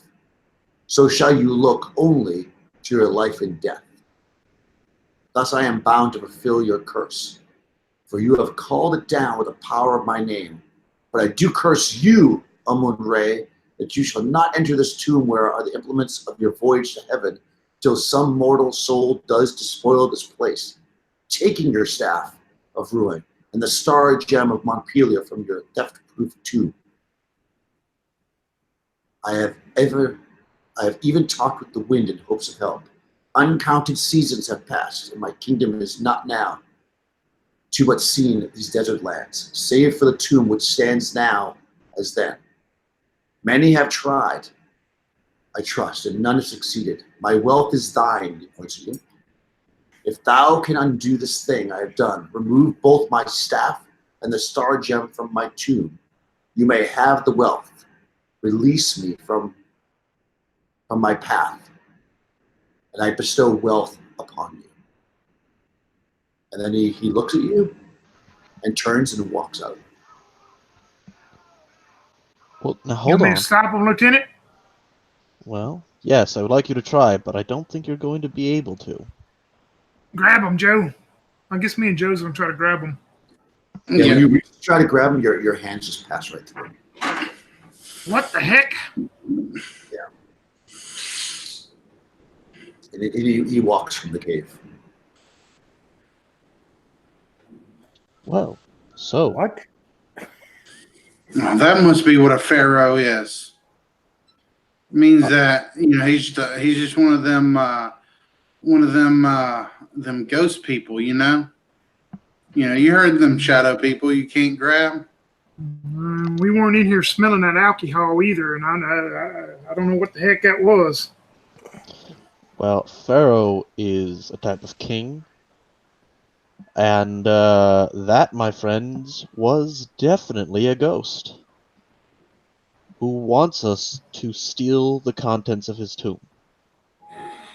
Okay, you know what? Everyone should take some salt tabs and drink a little more water. I guess we go in the right direction, then. Okay? Yeah, that is what we came out Should here be to in do. your ain't it? kit. There's going to be salt tabs in there. And just sip the water, and we'll be fine. Nah, this salt tabs always make it where I can't pee. Well, then you got other problems.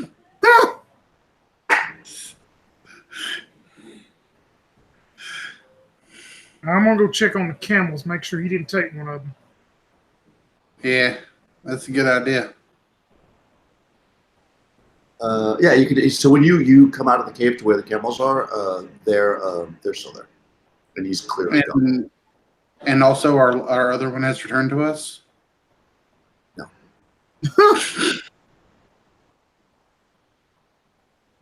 Well, let's get going.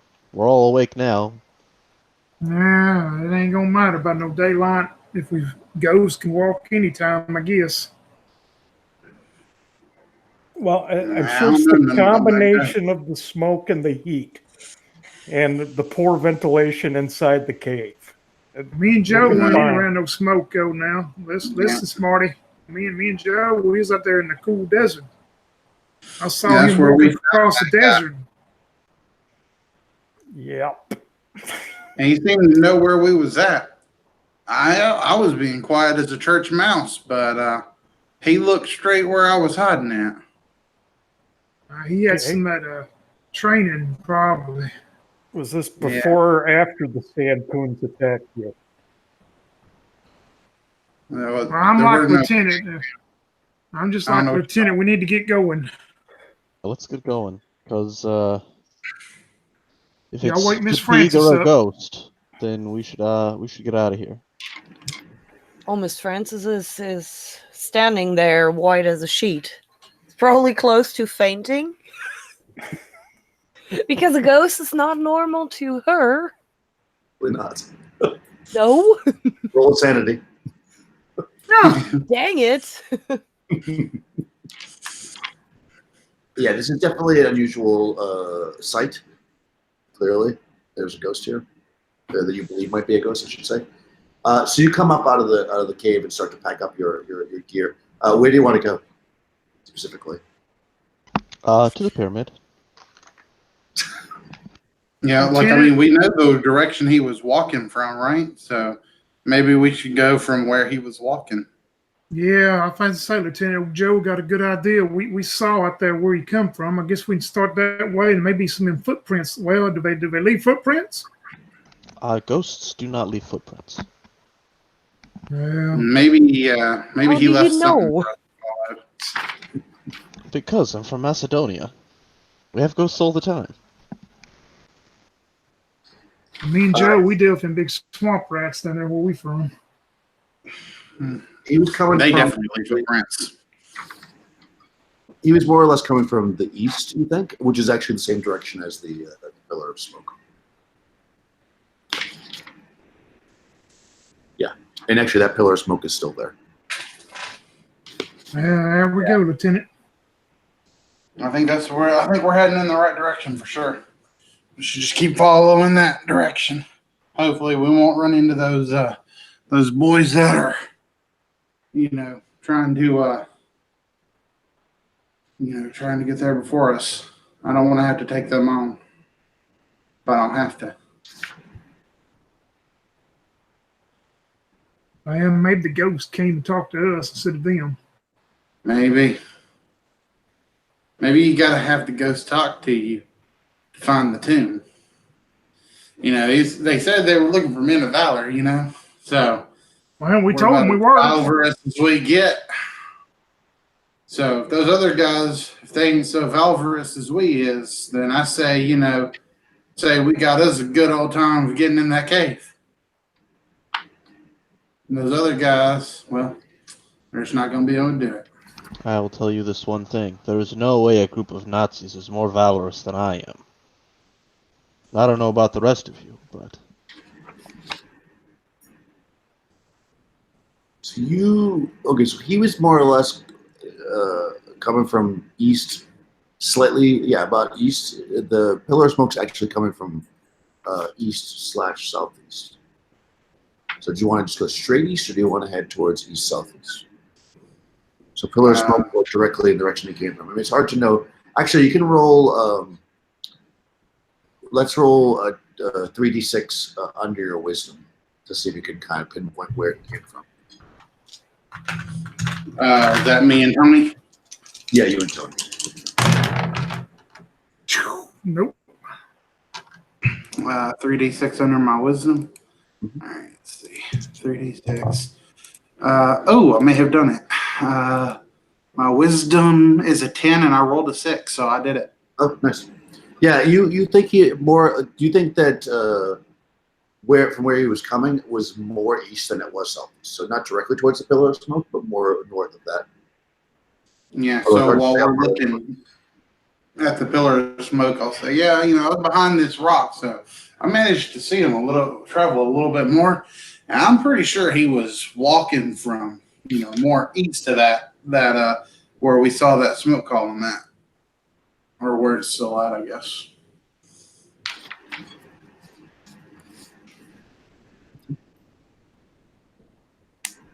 So did you want to head towards that, or you want to head toward the pillar of smoke, towards where he was going from? Lieutenant's in charge of this. I'm just letting you know what I saw. I mean, that's where I want to go. I believe if that's where it looks like he came from, then that's probably where his tomb is that he can't get inside of. And 2, if the smoke is still there, then either fucking magic, I don't know, or that's where the Nazis are and they're hanging out in front of the tomb. Well, maybe we can get it snuck up on them before daylight creeps across. All right. Well, unlike normally, I will take point here. See if I can't scope him out. If I die, the French woman is in charge. What about Smarty Pants? Well, he doesn't seem like the kind that wants to take charge. Snicker. Okay, cool. All right, so you guys head more or less east. I actually do want to range ahead a bit. Okay. However far ahead I have to be to get the conceal self benefit. I don't remember what that is. All right, that's fair enough. So you're going to leave the camel back with the group and kind of move yourself ahead.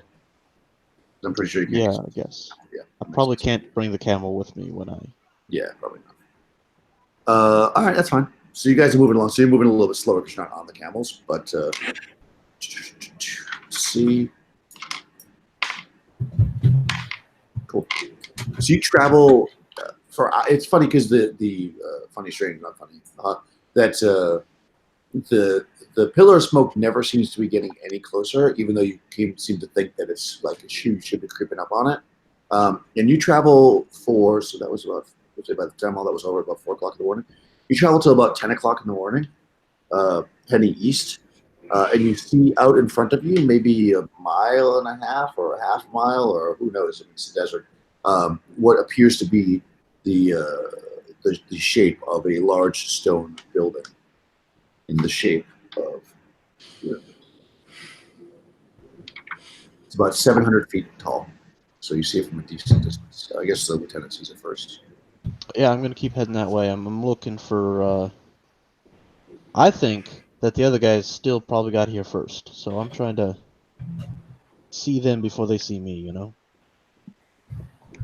Yeah, and you know now, like as you're heading towards this thing, that clearly the pillar of smoke is not with the pyramid. It's further south, and you're looking around, making sure that nothing's creeping up on you or bushes or anything, and you don't see anything. So let's see. I got a little sparks. In the midst of the vast desert sands, the last relic of a dead civilization stands before you. Surrounded by broken foundations of a once mighty city, the Great Pyramid itself rises from the sands, looking barely touched by time. It's 745 feet square at the base, because you can tell that, I guess. It raises 700 feet in the air. You can see that the 4 surfaces of the pyramid face the points of the compass. There is a wall about 5 feet wide and about 20 feet tall surrounding the outer part of the pyramid. You're up like on a rise, so you can see this. And there is a temple structure on the south face of the wall, which is basically, to get you through the wall into the pyramid. Let's see. And you can see, so basically you've got this pyramid, and it's surrounded by this 20-foot tall by 5 foot. There's a big, wide enough wall to walk across the top of it. It's basically the wall completely surrounds the pyramid, but on the south side there's a temple complex attached, and that temple complex has stairs going up into it, and then from the back of the temple, stairs to the pyramid. So that's like the entrance, basically. The clear entrance. All right, I'm... How far away do you think I am right now? You're probably, I mean, in order to, by the time you see this thing, you're maybe like a quarter of a mile away, and the rest of the group is, whatever, far behind you, like a few hundred yards behind you. Is a quarter mile away a ridiculous distance to be holding a sniper rifle? To shoot something? It's pretty Yeah. far. Well, then I'm going to try Yeah, and I would get say it's closer possible. and maybe see if there isn't another vantage point to set up.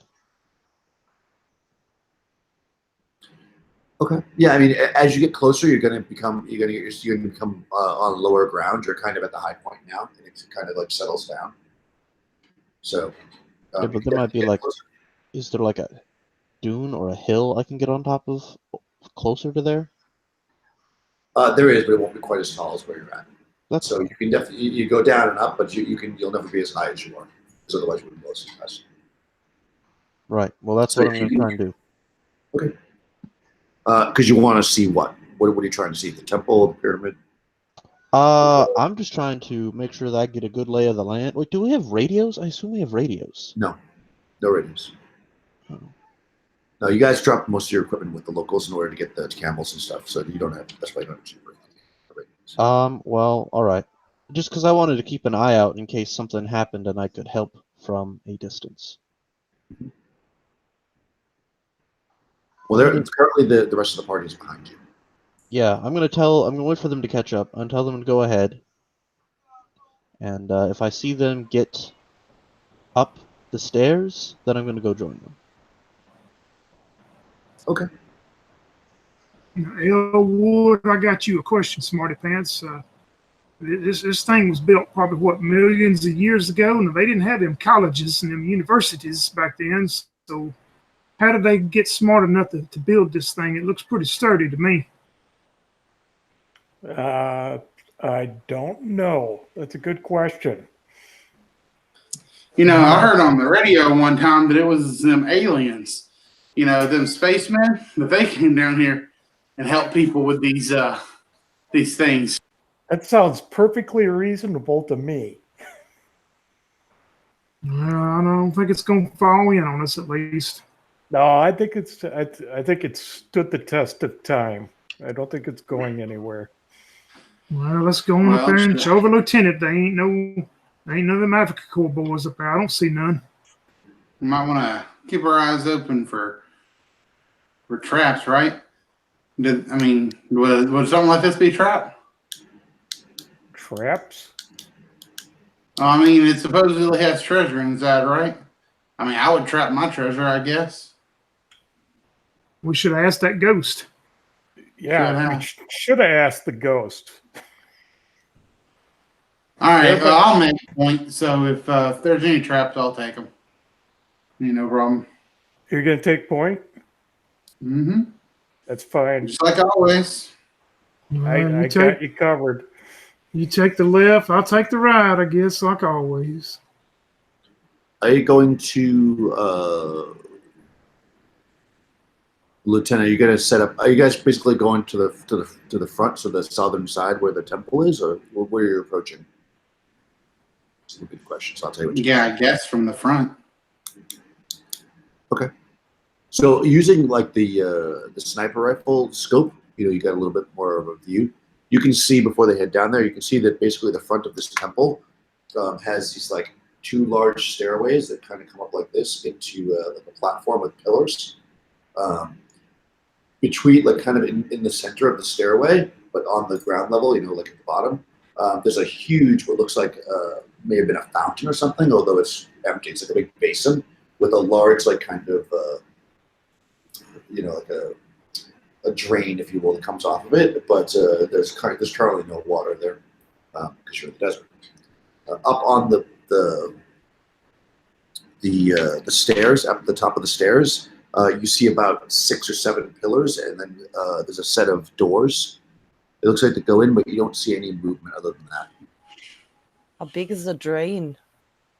It's about 10 feet wide. So you get this giant basin that's about 30 feet wide, and then it kind of comes down into this drain and then like flattens out into the sand. So you would imagine that if you put water into this basin, it would run down out into the front. Oh, okay. The sand, yeah. I thought it might be an alternate entrance or something. No, Okay. that makes sense. Yeah, probably drain is not the right word. That sure is a fancy swimming pool there, Joe. Okay. Yeah, I ain't never seen anyone like this. Actually, I guess it's a channel is how they explain it. That makes more sense. It's like more like a channel than a drain. I guess a drain is not the right word. Of course, I usually go swimming in them lakes, Well, I've only seen one in my life, but anyway, looks like one of them smarty pants built this. Mm-hmm. So, are you approaching with the camels and stuff too, or are you going to leave those back with the I would have been on foot. I don't know about Joe. I would have approached on foot though. Yeah, same here. So you guys I are mean, basically. if the others want to stay back and hold our ropes for us, that's fine. So I guess how far away do you want to stay the rest of the party? I guess. I mean, my plan definitely involves there not being camels tied to me. I'm trying to be somewhere sneaky so that if, there's a trap, I can shoot from far away and kill the bad guys. You can hide behind a camel. No. If there's a camel, they'll see the camel. If I lay in the dirt, they won't see me. Or a camel, because there won't be camels near me. Oh boy, that's cool, right? Lightning, it seems you and I are the only ones around here that ever do any work. So yeah, it looks like Yeah. I mean, based on obviously you can actually shoot. The rifle goes, I think 3 times your range, right? That's basically how this works. So you can go about 450 feet safely. So if you want to, without still be in the range of it. So you're not super close about that. But yeah, you could have sniper back 450 feet and then camel slightly closer, I guess, or further back. I don't know how you want to.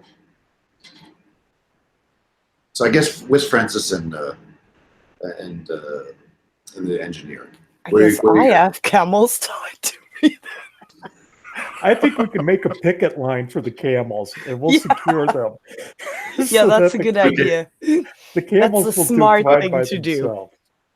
All right, so you're gonna bang some pickets into the ground and secure the camels. Yeah, But is this closer to the temple or further away in the middle of the temple? I guess that's what. we'll triangulate. So Okay. So we got infantry bandit going this way, lieutenant back here, and then like camels over here. yes. Okay, all right, that's fair enough. All right. I'm just curious where everybody is. Trying to imagine this. All right, so you guys approach, and again, there's stairs. There's left and right, so I guess you want to go up. Each one take your own side. Is that what you're planning on doing? Yeah. Yep. I'm taking the left and he's taking the right, I believe. Okay. Roll. I guess I'll roll for you. Okay. Oh, okay. So as you guys are coming up,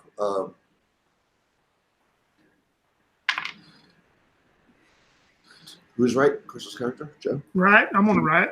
Okay, so Lightning, as you're coming up, you notice actually leaning against one of the pillars. So you guys didn't see them from the other direction because they're kind of hidden from you. You see 2 men. They do not see you. You see them. They are basically wearing kind of robes, and they have attached to their waist a thick belt. On that belt is a sheath with like a scimitar. They're wearing like full robes, and they've got like head wraps and everything else. They look like desert people, basically.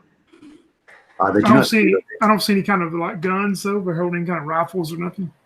Nope, they're not. They don't have any weapon. Well, I mean, they have scimitars on their belts, but they're not like presenting them. They're just kind of standing there talking. And they don't. Yeah, see I drop down to one knee and point my rifle their way, and then my other hand I'm pointing towards Joe, giving him the signal that we have unfriendlies. Okay, so Joe, you can see him do that, but from where you're positioned, you don't see them. There's like pillars between you. And from You know, where I- and I would hold up my hand to show reflect. There's 2. Did I see 2? From where I Alright. am, I assume I can see Yep. them, but I can't see the desert people, right? Yeah, that's right. You don't see desert people. They're kind of behind the pillar. All right. So the way these stairs are, like, could I get to can I get to lightning, or would I have to like go up the stairs or around the stairs? Like from where Well- he's pointing to where those men are, how would I Well- have to go to get to an advantage point? So essentially, the stairs are coming up like this to a platform. The pillars are further in, so you could theoretically, from where you're at over here, you could go across the platform to get to see them. It'll be more risky. You'll have to be more stealthy. I mean, no, you can go all the way back down the stairs and come back up around. But you could theoretically walk right over. Their backs are to you, as far as you can tell, and they're behind a pillar. So you could theoretically get to them pretty easily from where you're at, as long as you're going to make some kind of stealth roll. Basically. All right, so if I come back down, I think I could like hide behind the pillar and like sneak up on them. If you continue up, you can hide behind the pillar. Exactly. Oh, okay. All right. Yeah. So I guess I'll do that. I mean, I'm better at being up, a little bit better at being up close, I guess, or I can, because I have my abilities I can use. But yeah, I mean, if I can come up and at least sneak up on them or something, I'll do that. All right. Do you have anything that gives you a bonus or whatever to be like stealthy? Let me see. Injuries.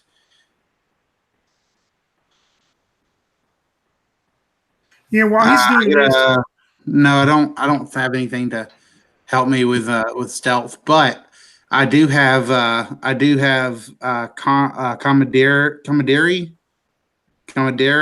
I don't know how to say that word. Camaraderie? That might be it. Camaraderie, yeah. At level 3, I get a +1 bonus to hit whenever I'm fighting alongside one of my companions. And in addition, once per round, I can choose to partially shield one of my companions and absorb up to half the damage delivered to that character for that round. That's awesome.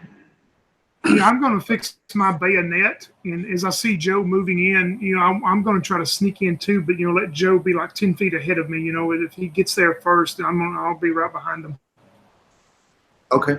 Yeah, if I see you starting to put your bayonet on, I would assume you would signal for me to do the same. So yeah, you would know by him. You would know by Lightning doing that. He wants to try to take these guys out without a gunshot. Yeah, so I'll start. So I'll also go ahead and do the same with my bayonet. Okay. Yeah, so you can kind of creep up. You definitely. Let me see. Oh, well, yeah. Okay. Yeah, you sneak right up on them. You're kind of on the other side of the pillar. You can hear them talking. You can actually. They're speaking in a language you've never heard before. But kind of mixed in with words of like more of like English. So like they're speaking like English, but also another language. So it's hard to tell what they're talking about. They start speaking English about like smoking a pipe or something, then they'll like throw in some words you've never heard of a language. But you're right up next to them now. And we still just see just two of them. Yeah, there's just two up here, as far as you can tell. Yeah, I'm gonna. If they haven't seen or heard us, and if we're close enough, I'm gonna look at Joe and go, "Well, here we go, boy." And I'm gonna yell at him, "Go, boys! I would drop them King Arthur swords on the ground. You don't stand a chance against us." Yeah, and yeah, Joe's gonna stand there and I don't know what. Well, it just says I have a large rifle. But I don't know if I can. I'll do one of those cool movie things where he like cocks the gun or whatever. So Okay. Yeah. For the effects of having that click click. All right. So you're gonna point your weapons at these guys. They turn because you're on both sides of them. So they each turn like one towards each of you, and they kind of like they start to reach down towards their swords. But when you say that, they look at you and they say, we did not hear you approach. What are you here? What are you here for? We just here looking around. What you boys doing here? Looking around the temple? That seems odd. Well, we got permission to be here. I guess you could say. What are you boys doing here? With them old looking swords. And whose side y'all on? Well, all are welcome here at the temple to worship. Which god you boys worshiping? Amun-Re, the only god, the one god. Well, I'm more concerned you on the side of the Americans and the Brits, or you on the side of them German boys? He looks at you quizzically. He says, "You are not of this land." Oh, so you guys are native.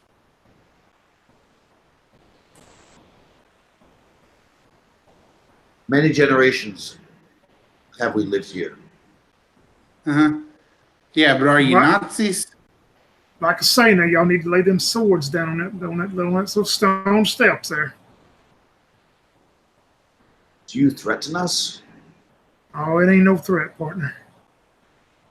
We're just trying to all be safe here. You know what I'm saying? Kind of crinkle their forehead at you, and they say, "Leave now, and you will leave with your heads." Now that sounded like a threat. So, Alright. are you boys threatening U.S. troops? Us, power of Amun-Re. We here just got this place out for outpost. Put them swords down. At that, he's going to reach for a sword. So go ahead and roll initiative. I guess. Yeah, I charge them with my bayonet. Roll initiative. Go ahead and roll a 6. Oh, 1. He's slow. All right, go. You guys go. Yeah, first. I'm just going to charge straight into the one that's reaching for his sword with my bayonet, and hopefully, Okay. bayonet his butt. Oh my God! And that one. Oh, no. Wow. Oh man. You move forward with your bayonet, and you didn't fix it properly, and it falls off. Damn it, Joe! Get him! All right, I'll move into the other one at the same time. I rolled an 18, and I got like a +4 to hit right now because I'm with a companion. Nice. And I 1d6 for the bayonet, right? So just one. Did it D6 or D6? D6 minus 1. Yeah, it is a D6. Yeah. Oh, is it -1? Okay, so then I only do 1 damage. So I hit him really well, but like where I hit him at, it's just not a very good Right. cut. Okay. All right. You shoot so his you do that. pinky off. Exactly. Just a tip. Sorry, I gotta find so I can actually make a note. Man, you got surprised on these guys twice, and then you both missed. Yeah. Classic. It never fails. Well, I hit. I just didn't hit well. Oh, that's true. Yeah. Okay. All right. All right. So they're gonna. The first guy's gonna take a swing at Joe. Boop, boop, boop. So that's a 13. That doesn't hit you, right? Because you got a 14 AC. All right. Second one's gonna swing at Lightning. Actually, he was almost as bad as you. He rolled a 2. So they both draw their swords kind of awkwardly. Not maybe they haven't fought in a while, or they were hoping to threaten you off. But yeah, they have trouble drawing their swords, and both missed. So coming into the next round, you guys can probably see that there's a conflict happening, or possibly the voices being raised down below. Oh, we hear a shot going off, right? They use their bayonets. Yeah, please are bayonets. Oh, you Yeah. cut his pinky off. Yes. Ah. Exactly. Okay, so Crystal roll initiative. Okay. It's just a D6, right? Yeah, just 5. all right. You're gonna go first again. So they both awkwardly draw their swords. You guys miss them, and it's not very spectacular. But go ahead. This time I made a total of 10 to hit. Okay, that does not hit. Their AC is 14. All right. Now Yeah, these guys are moving pretty weird. Langley seeing his bayonet fall off. He's just going to take his rifle with the butt of it and try to strike this guy and butt him with the butt of the rifle. Nice. Ooh, a 19 on the die. Hits. And I'm saying probably what, D6 minus 1 probably for something like that. So 1 point, Yeah. just 1 point. 1 point. Yeah, because I hit him with the butt of the rifle. Oh, geez. Okay, yeah. You guys like barely touching them. All right, so he's gonna swing. First guy's gonna swing Crystal's character. Miss it. No, hold on. 9 plus 5 is 14. That still misses, right? 14 misses. Yeah. Okay. Yeah, it does. And the second one swings at Tony's character with a 13.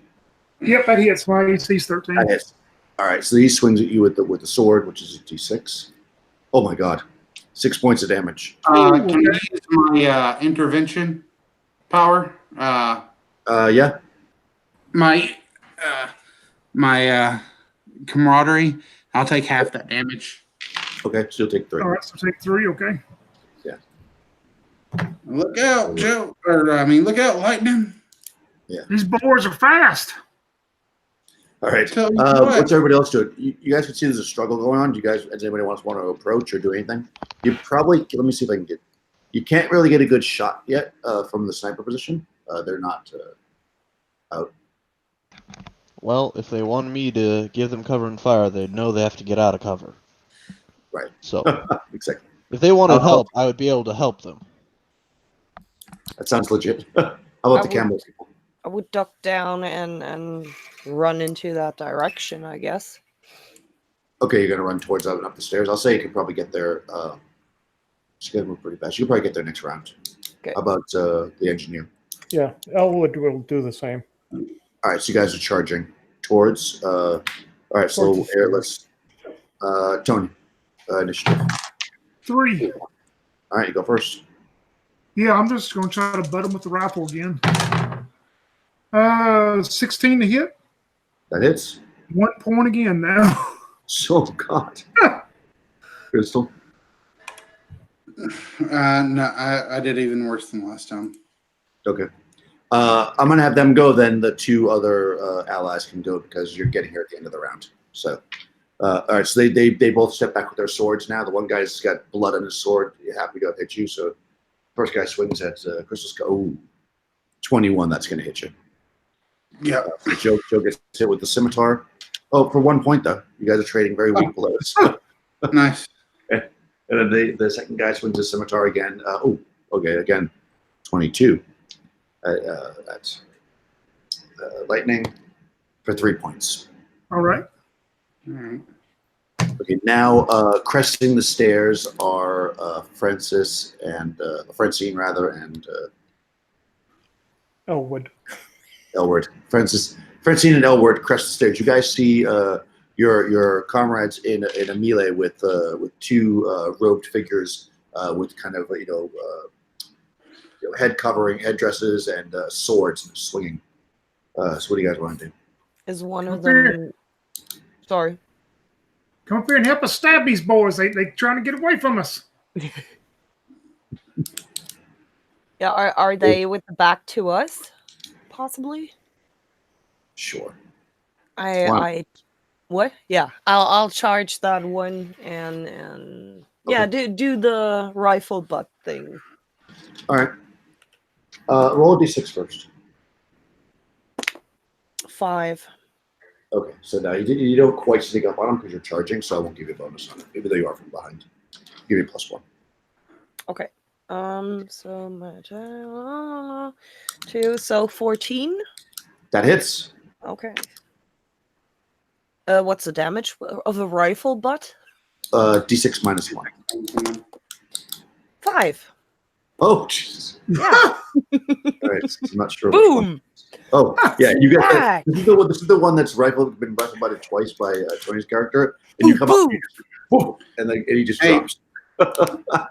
That French maneuver. Thank you very much, Francis. Guerrilla tactics. Yeah, exactly. Yeah, I look at Francine when this guy drops, and I go, "You hit like a woman." Maybe he'll sleep for a while, man. You smash in the back of this guy's skull, and he just collapses. You hear the sword, jingle on the ground as it hits. And Elwood. I'm going to try taking out the knees of the other one. Just going to bum rush them and try tackling them. Okay, make an attack roll. It's a 15.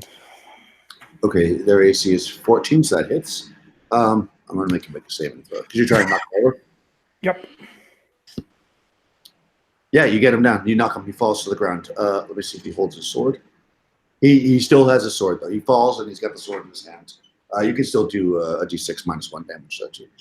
Okay. As I punch him. Yeah. That's 4. Oh, nice. You guys came in. Here's the damage. He's actually, this guy's pretty big compared to the other guy. He's very muscular, and he kind of rolls and keeps the sword in his hand. He is on the ground now, so if you guys win initiative, you're going to have a bonus to attack him because he's kind of prone. But let's do it. Tony just went, so let's have Alexander roll initiative since you're not in the combat otherwise. Right. Well, I but you will got do that. 6. And I rolled a 2, but also I'm probably going to leave here in a hot minute. Okay. So Top of the hill. he's going to stay there, and then once they're ready to go inside, he's going to find a place to camp, like inside of the structure up somewhere. I'm gesturing with my hands, but I forgot to turn my camera off. He's up somewhere so he can watch out and make sure that no one comes in and sneaks up behind him. Like a. I'm going to stay on Fantastic. Thank you. Overwatch, and I will put some stats in there if he actually has to shoot at something. Fantastic. Thanks. All right, so you're. I'm on Overwatch. Gonna go see Endgame. See you guys. Enjoy it. Bye-bye. Yeah, enjoy it. Hold them down, Elwood. Me or Miss Francis will get them smashed down here in a minute.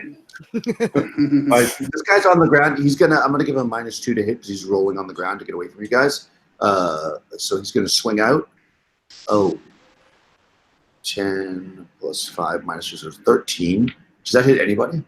That would hit me. 13. Okay, so let me see who he goes after then. 1, 2, 3, 4. Yeah, I had to say something, didn't you, Tony? He goes after you. He hits you. He hits you. He gets 3 points of damage. Ooh, He okay. slices out at your legs. I have a question. Like, if I did my camaraderie on that, would I take just like 1, and Tony take 2? I mean, You could choose. how would you do that? You could choose. Okay. Because it says I could take up to half the damage. I'm not going to do the camaraderie this time. I mean, it's like, I don't think 3 is, Okay. Fair enough. Elwood, hold that rascal down. Yeah, and you guys can go. So, Yeah, I'm fixing to butt his okay. not headbutt, rifle butt. 18 for 1 point again. Wow. Wow, that's good. All right, nice. I'm just going to go in order. Francine, get this guy rolling on the ground. Yeah, a rifle butt. Do I have to roll a d6 again? No, that was just if you surprised. Okay. Again? Oh no, 13 in this case. Okay, that does not hit. Shit. Oh, actually, no, he's on the ground. You get a bonus. So Yes. he's always bonus. Very good. Oh, wrong die. Another 5. Oh, nice. Yeah. Okay. Wow. That really hurts him, but he's still barely. Shit. Die. Come on. Die. Come on, Joe. Come on, Joe. Finish that thing all off. right. Yeah. The other guy was knocked out, right? Well, dead. Yeah, or knocked out. Oh no, he's definitely dead. He went -4, so he's definitely dead. Okay. All right. Yeah. I guess I'll just run up and try and stab this guy real quick then. Okay. You get a plus. Oh, 6. cool. I rolled an 18. I get like a +4 to hit or so. So, and I did max damage 6, but that's -1, so 5 damage. Okay, so you stab him with the bayonet and finish him off? Okay. All right, yeah, that does. You stab him through, and he coughs up some blood and stops moving. All right. So you've got a couple of dead natives we'll call him. Langley goes and picks his bayonet up out of the ground, and he walks over to Elwood and he goes, "Now you look at this, smarty pants. This thing fell off this rifle, so when we get back to base, you're going to have to get with them boys, making them M1s, and there's something ain't right about this thing falling off. It needs to be restructured here, don't you think?" He said, I can look at it in a little bit, and I'll just torque it a little bit and make sure that bayonet doesn't just drop off. Yeah, it ain't never done that before. You noticed that he had actually put the bayonet on upside down. I ain't that stupid. I feel like I'm talking to my granddaughter as I'm explaining it to her. I'll take care of this for you. Nice. Yeah, I'll take those swords away whenever I get the chance to. Yeah, I mean, you even know, if they're dead, I mean, it would just be practice to do that. Joe, why don't you Yeah, take one of them with us? So we may need one of them things. Well, yeah, there might be some. Do you think there could be vines down in there? I mean, you know, Well, if I there don't were know. water or something, they could, right? I don't know about that, but we may could take one and sell it. They some of them art dealers that buy that art and stuff. Ain't that art? I don't know. I don't know if this one would count as art. This looks more like I don't know. I mean, I don't see no jewels or anything in it. Well, get the one that ain't got no blood on it now. Well, I mean, we're here for treasure anyway, right? I mean, surely whatever we're gonna find is gonna weigh less and be more valuable than a few swords. Well, I'll carry it myself, boy. I'm gonna grab one of the swords in. Okay. Yes, it's a like a scimitar. It does a d6. It's like we call it like copper. You know, kind of metal. Bronze or whatever, Bronze. copper. Bronze, copper. It's got it's fairly finely made. It definitely looks like an old style. Of a weapon, and the belt and stuff that it was on is it looks like it has some value to it. Sure, it's not like jeweled or anything special, but Yeah, I'll just strap it across my back and carry it, man. Yeah. But certainly, If they have a belt, if they have a belt pouch, then I guess I'll put the belt on my side or whatever. Yeah, it's like a wide belt that the scimitar is attached to. It's kind of nice. You think you'll probably get a few bucks for it. Well, Miss Francis, where'd you get taught how to punch people like that? Oh, in the woods, if you have to overcome large groups of Nazis, you have to be inventive. Is it See, how you say it? That's what we've been trying to tell Elwood and that lieutenant. If you go out in the woods and raccoons, and well, Nazis are raccoons too, I guess. It's the same thing. You got to be prepared. Mm-hmm. Right. Them city boys, they just don't get it. Lightning, let me see your bayonet. Yeah, fix this bayonet on here because I'm gonna take it off now once you get it fixed for me. I'll check the set screw on it and It's like totally fine. snug it up a little bit. Okay. All right. Probably go for like another half an hour or so, guys. Okay. Do you want to take a quick 5-minute break then? Yep. Yeah, can we take a break? Yeah, let's take a 5-minute. We'll probably go. I'd say maybe another half an hour, but you never can tell. So let's take a 5-minute break. Okay. All right. Sounds good.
I'm back.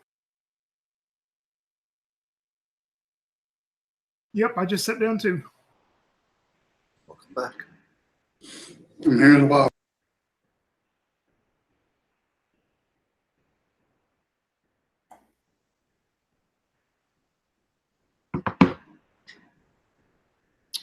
I'm here.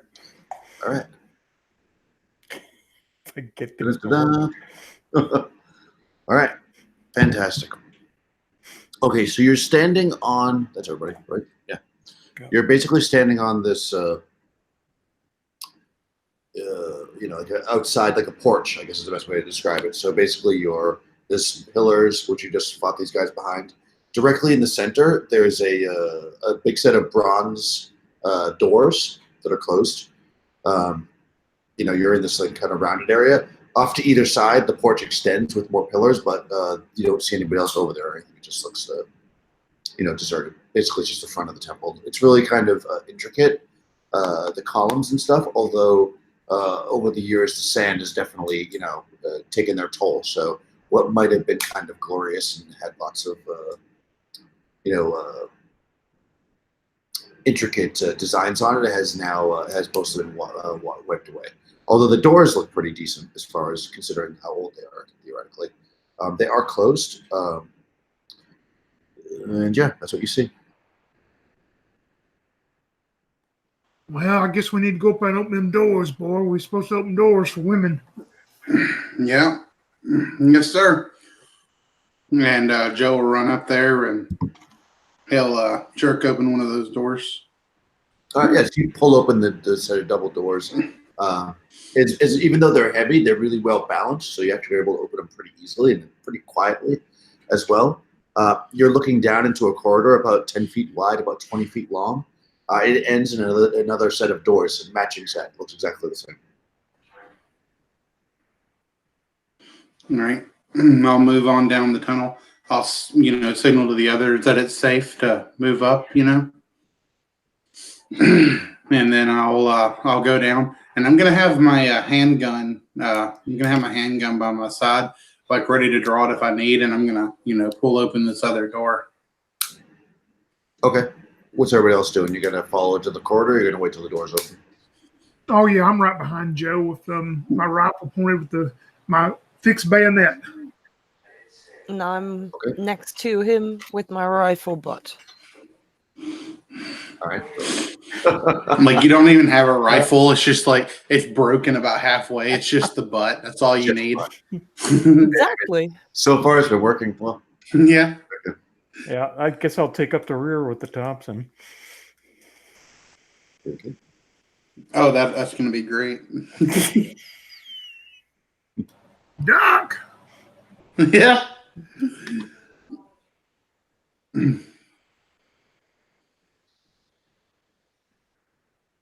Okay. Let's look here. Now let's open these doors up, Joe. Yep. Joe's opening the door. Okay. All right. So you pull the door open, and you're looking into a room. It's about 30 foot wide by about 40 foot deep. Although at the far end of it, it gets a little bit more narrow, so it's only about 10 feet wide when it finally comes down. So it's shaped like this. At the very end, there is a statue, in front of which there is an altar, I guess. So I'll read the box this way. This is a 30 foot wide by 40 foot long room. It is lit by torches attached to the walls. Torches cast flickering light on very decorative carved walls and a high dome ceiling. A priest stands at an altar in front of a huge statue of Amun-Re, who you know it's Amun-Re because you met him. Five other men, kind of like the ones that you just fought outside. They're dressed the same way with the robes and everything. Are standing around him, casually studying the walls. The priest, he's clearly like a high priest, is reading from a large white book. So basically, you're looking into this room. You got a statue at the far end. In front of that, you've got what looks like an altar. On the altar is a book. There's some kind of a priest reading the book. And then in the room, there's 5 other of these guys, the guys you just killed, that look like that. They're just kind of like looking around at the sites. Beyond the door that you came in from, there's also 2 more doors. They're down at the far end of the room by the altar. One to the right, one to the left. Let's see if you surprised them. You did. Yeah, they're actually, when you open the door, it opens so quietly that nobody even looks at you, Joe. You see all this going on, and yeah. All right, I'm gonna signal that we have how many men are in here? 6. All right, yeah, I'll signal, multiple targets, and and basically be cautious or whatever. And I'm gonna unshoulder my, I'm gonna pull my rifle from my back slowly, and yeah, I'm gonna do that, and I'm gonna wait for someone else to come up and announce our presence. I don't want to be the one to do it yet. Yeah, I want to make sure the others are ready. If he motions for us like that, there's, I guess you would show us how many targets are in there, whatever. I would look at Francine and go, well, maybe we better tell Smarty Pants back there. He's got the spray gun, and I'll motion for Elwood to bring up the Thompson. Yeah, I stepped to the side. Yeah, I make sure the magazine is carefully in place and lock and load. All right, so when Elwood gets up to me and the others I see that they're in position, then I'll announce, United States, Army Corps. Everyone put your hands in the air. Okay. So the priest who's reading looks up, startled. The men who were examining the walls, they all have those scimitars on their sides. They all draw their weapons and make a move to kind of get between you guys and the priest. Do they, you say they draw their weapons? Yeah, that's what they're doing currently. We're going to roll initiative to see who does what. Actually, you have surprise, actually, so I'm going to give you a +2 to your initiative roll because you're basically already aiming at them. They rolled a 1. So you can't possibly. You see them start to pull their weapons, and what would you like to do? Yeah, I mean, as soon as they reach for their weapons, I mean, that's it. I'm gonna take off. I'm gonna fire. I mean, I don't know what they're doing. I mean, if they're pulling their weapons out, that's enough for me to believe that these men are hostile and are planning to engage us. And I rolled a nat 1. So I go to pull the trigger, and I realize my safety is on. Right. You hit the wrong button, and the magazine falls out of the ground. What is up with you? You guys have not maintained your equipment very well. The magazine falls. All the sand. Yeah. God. Okay. Elroy. Elwood's gonna open up on them. Nice. So is that burst fire or? Do you want to do a burst fire? Yeah. If you do a burst fire, you get single target +2 to hit for the first round. If I just want to hose them all, is that suppressive or? Yeah, but the first round always acts as burst fire then, and then you can hose them all the next round. Oh, okay. So I will go for the center. Okay. The priest or these guys with swords? Well, the other guys are in front of them, right? Well, they're making a move to get in front of him, but technically he's dead center right now because he's behind the altar. I'll do the priest. Okay. Of course. Why waste with the enlisted when you could take out the officers? Oh my god! Wow, nice. All right, go for it. His AC is actually 16 because he has a breastplate on. Oh, well, I rolled a 16, and then I have a +2 on it. Nice. Wait, the breastplate only does 1 against guns, don't it? Like it has a 6, but it against guns it's only like a +1. Really? Yeah, I believe that's in the rules. I'm fairly sure. All right. Well, then against the gun. Well, against the gun, then it hits him anyways. But we'll check that out.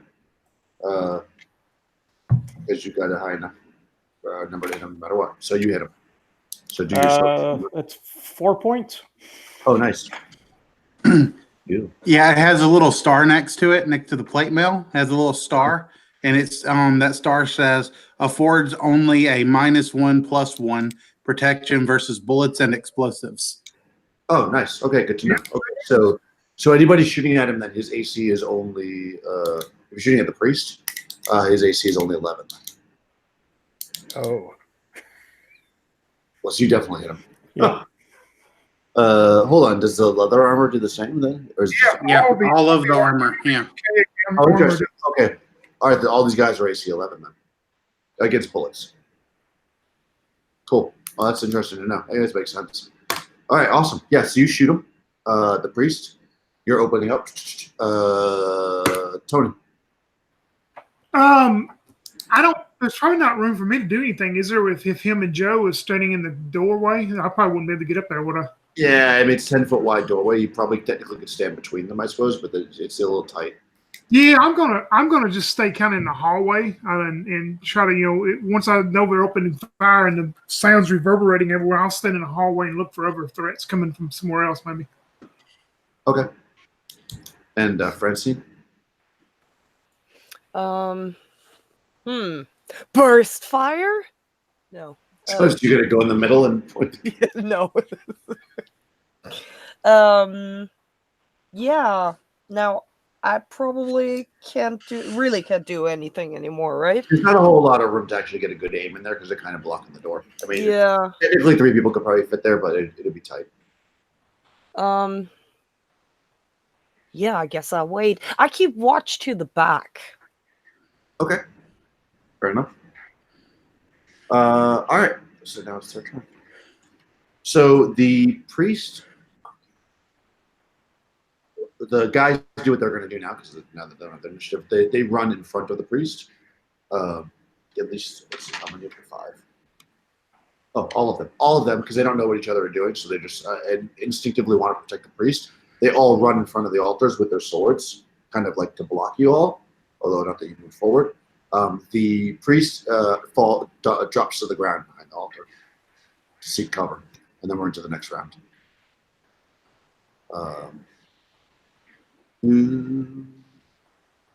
Roll initiative that time? Michael did, right? I rolled last time. Oh, you but did? I didn't have to roll because I had a +2 or whatever. That's right, yeah. So Michael roll initiative. That's a 6. They get a 5. Oh, all right, they get a 5, so you go first.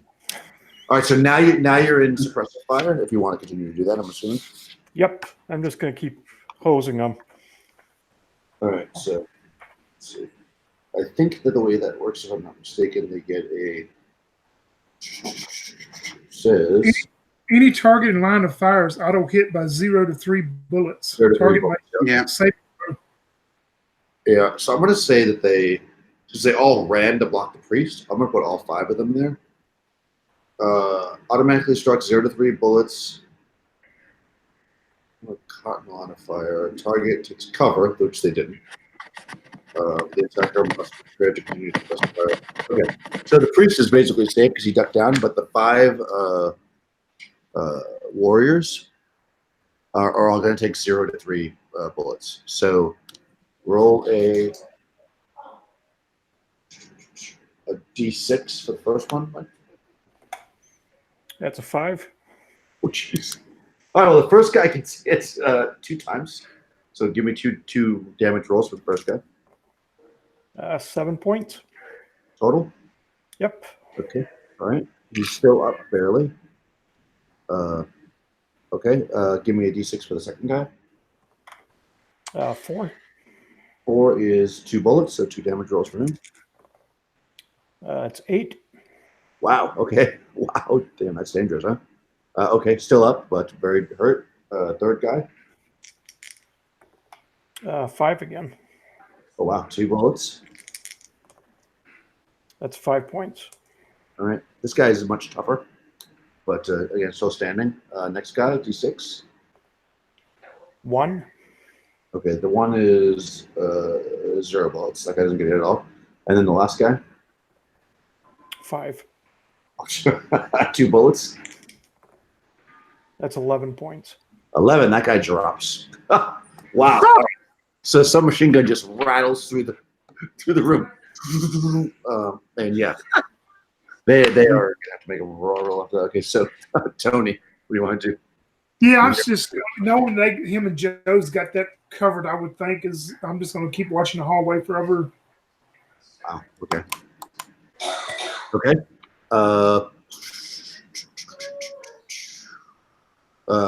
Mikey, Francine. Do I have space? I look back occasionally. I mean, you could probably jam yourself in there if you really wanted to, but it's not good. He's gonna have to reload probably at the end of the next round, so you could probably step in then. But do I realize that really? Well, I mean, I'll probably still keep watch. That's probably a bad idea. yeah, like right now, this space. Yeah. You drop low. I mean, yeah, you've been around each other. You know how the weapons work. Crystal. I'm gonna start cursing obscenities under my breath as I reach down and grab my magazine that fell out of my gun, and I'm gonna slam it back in there. Yeah, you can shoot. Okay, cool. So I slam it back in there, and and I will fire off at the group of men. This time I get a 17 to hit. That definitely hits. 1, 2, 3, or 4. Here, I'll roll a d4 for it. 4. Okay. For 5 damage. Oh, nice. Okay. All right. So the pistol bullet hits this guy, impacts him pretty badly. Rifle. Right. Oh, you were using the rifle. Okay. Yeah. Okay. So you blast him with the rifle, and he staggers back. You hear some strange. Not their turn. They scream a battle cry as they charge towards the door at you guys. But you also hear a high pitched sounds almost like a curse or an oath in a strange language as the priest is cursing you, and he's gonna be cursing Michael. So Elwood. Elwood. I'll get that right. By the time the campaign's over, I'll get the Elwood. Elwood. Call him Woody. Woody, there you go. There Make a saving throw, Woody. Woody, saving throw? Yep. That's a 1. Okay. You are suddenly stricken blind. Oh, hell. Get the machine gun out of his hands. You are stricken blind, and the you hear the men, since you can't see them, charge at you guys. So there's 2 of you in the front. There's 4 guys coming at you. So I'm just going to go 2 and 2. So the first 2 swing their swords. We'll say at Crystal's character, at Joe. Do 1 hit you? Hold on. 14 hits you, but 13 doesn't, right? Or neither one hits you? No, neither one hits me. I'm 15. Okay, yeah. So, all right, so you're you maybe put your weapon up or you back up and they miss you. Yeah, I bring up my rifle and block one of their swords, and the other I kind of dodge out of the way. Yeah, so you're pretty slick. And then the other 2 swing at Woody, who is still firing his weapon, but stricken blind. Okay, so so that's 8 plus 5 is 13. Does that hit you, Woody? No. Okay, but the other one though is 6. The other one's 21. So 1 sword bites deep. Well, we'll see if it bites deep. It bites. Well, bites 4 points. So it's fairly deep. 1 swings down with the sword and slams against maybe your weapon or something, and you kind of take 4 points of damage. Okay. You guys see these guys charge forward to the guys in the back and swing down with their swords. I don't know if you exclaimed that you went blind or anything, but my eyes. Yeah, so my eyes. And into the next round. So now we're Tony. All right. Ooh, 6. Oh, go first. You Yeah, guys I'm going at hearing him at Elwood, hearing a yell out his eyes. At his eyes, I'm thinking maybe they threw something in his eyes or something. So I'm going to turn around and see that they're all closed in on them. I'm going to rush at one of them that's on Elwood and then try to stab him with my bayonet on my. Okay, you reach back. Ooh, hot dog! 17 to hit, and this time it will do 5 damage with that bayonet. Oh wow. Okay, so 1, 2, 3, or 4. So I don't know who's who. I rolled a d4 like Crystal. I rolled a 2. 2. Okay, perfect. That actually kills that guy. All right, you run that guy through. He drops. And then I'm going to yell out at Francine and Joseph, go, watch him. I think they threw something in Elwood's eyes. I grab my canteen and I rush for Elwood. Ah, okay. So you're gonna try to wash his eyeballs out? Yep.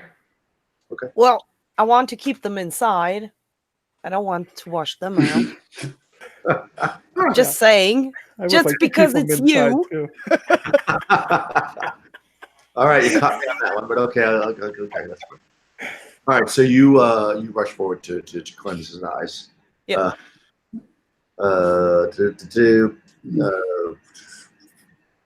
Joe. Joe will say, pull him out of combat as he tries to run one of these guys through. I assume my bayonet's still on my gun from earlier. I never did take it off. I'm pretty sure I don't hit anything though. I only get a total of 8. No, they're 11. All right. So they're too close or whatever, and you're switching your technique, so you're not quite able to bayonet them this round.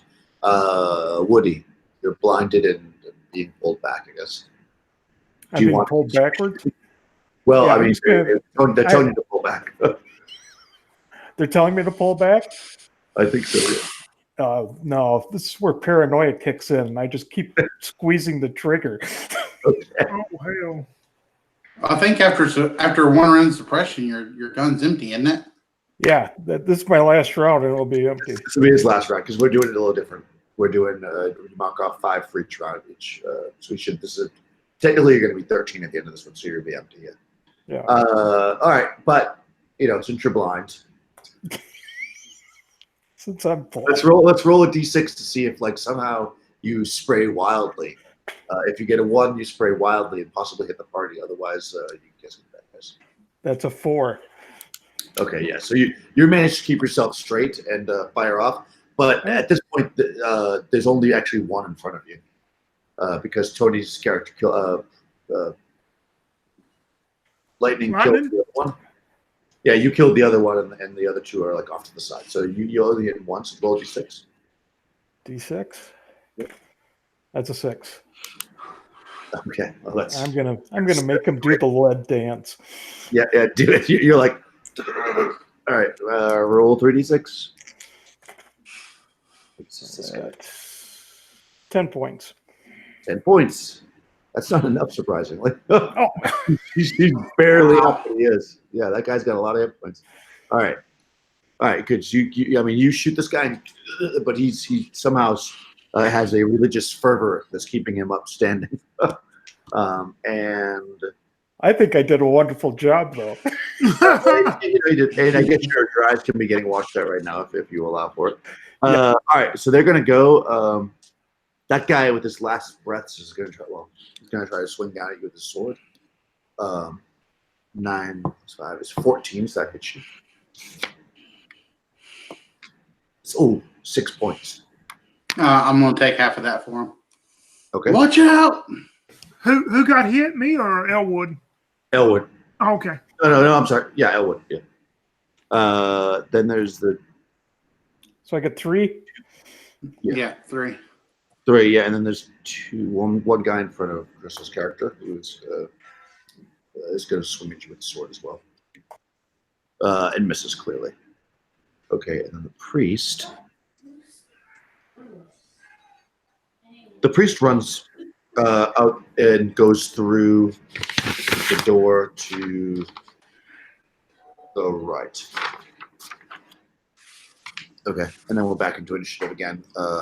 Mike. Ooh, they got a 5 that time.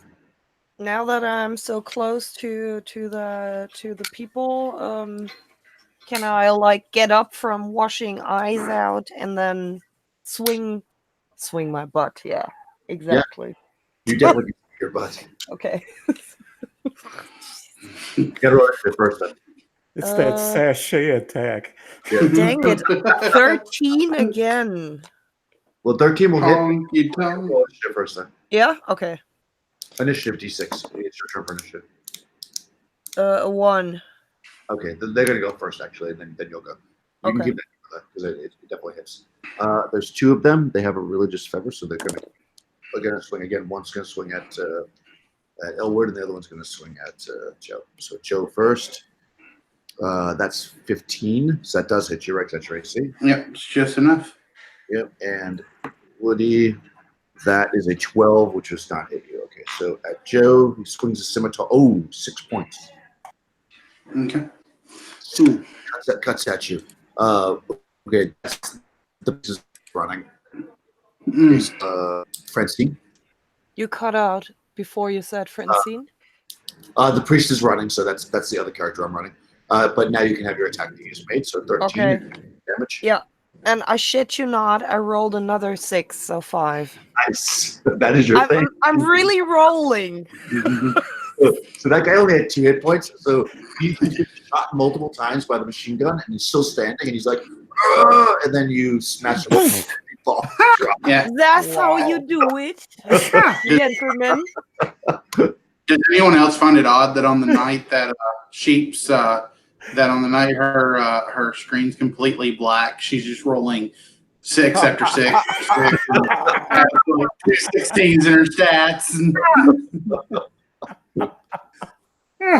I'm just saying. Like, No I'm jealousy, please. It's that software upgrade. Yeah. Yeah, that's it. Yeah. Okay, so Crystal, there's one guy standing right in front of you. Yeah. All right. I'll attempt to stab him. See what I can do. A total of 18 to hit. It definitely hits. Only 2 points of damage. No, yeah, 2 points of damage. Yeah. He's barely standing. Let's see, Woody, you are blinded, even though the water has cleansed your eyes. You're also out of ammo. Yes. So, Although I'm still squeezing the trigger. there's no more sound coming out as you squeeze the trigger. Yeah. Now I'm getting splashed in the face with something. So Oh shit! One of the bad guys are peeing on me.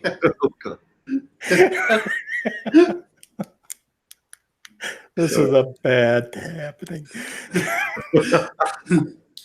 Okay, so I'm sure you can reload your weapon with your eyes closed. So if you wanted to reload this round, you could. Yes, I will fumble for my magazine, my fresh magazine, and let the other magazine drop and try slamming it in. Okay. Being the professional that I am, I'm sure. I'm sure you definitely can pull that off. Though targeting anybody else at this point would be very difficult. Right. Though, you're welcome to try. Okay, so there's one guy standing still. Lightning. Yeah, I see the priest running off, and I go, you sneaky little cat squirrel, you ain't going to get away from me. And I'm going to run after him. Oh, okay. I got a dexterity of 16, if that makes any type of... Well, you left last round. Well, there was still 4 people standing there, but you can definitely run where you went. Yeah, I'm going to run because I'm thinking, he's probably going for help, so I'm going to see if I can try to catch him real quick before he gets away. Right. Yeah, you run. This guy's getting beat on the other guy, so he's not going to take the time to try to attack you. It's just 3 people facing him, the other, fighter that's in the room. So you run right past the dead bodies and open the door is still open a bit. You see this the stairs going down. So I don't see him, though? No, he's definitely gone at this point. They go down about 20 feet, so you know that you could have cleared that easily in a few seconds. Dad, burn it, he ain't going to chitter-chatter like a cat squirrel either. I'll go back in the room then. Okay. Let me just see what you see down the stairs. Yeah, that would be all I'd do then, because that'd take up enough double movement and all that. That's all I'll do. Yeah, you can definitely run to it. It's not very far. But when you get to the thing and you open the door and you look down, you see a set of stairs.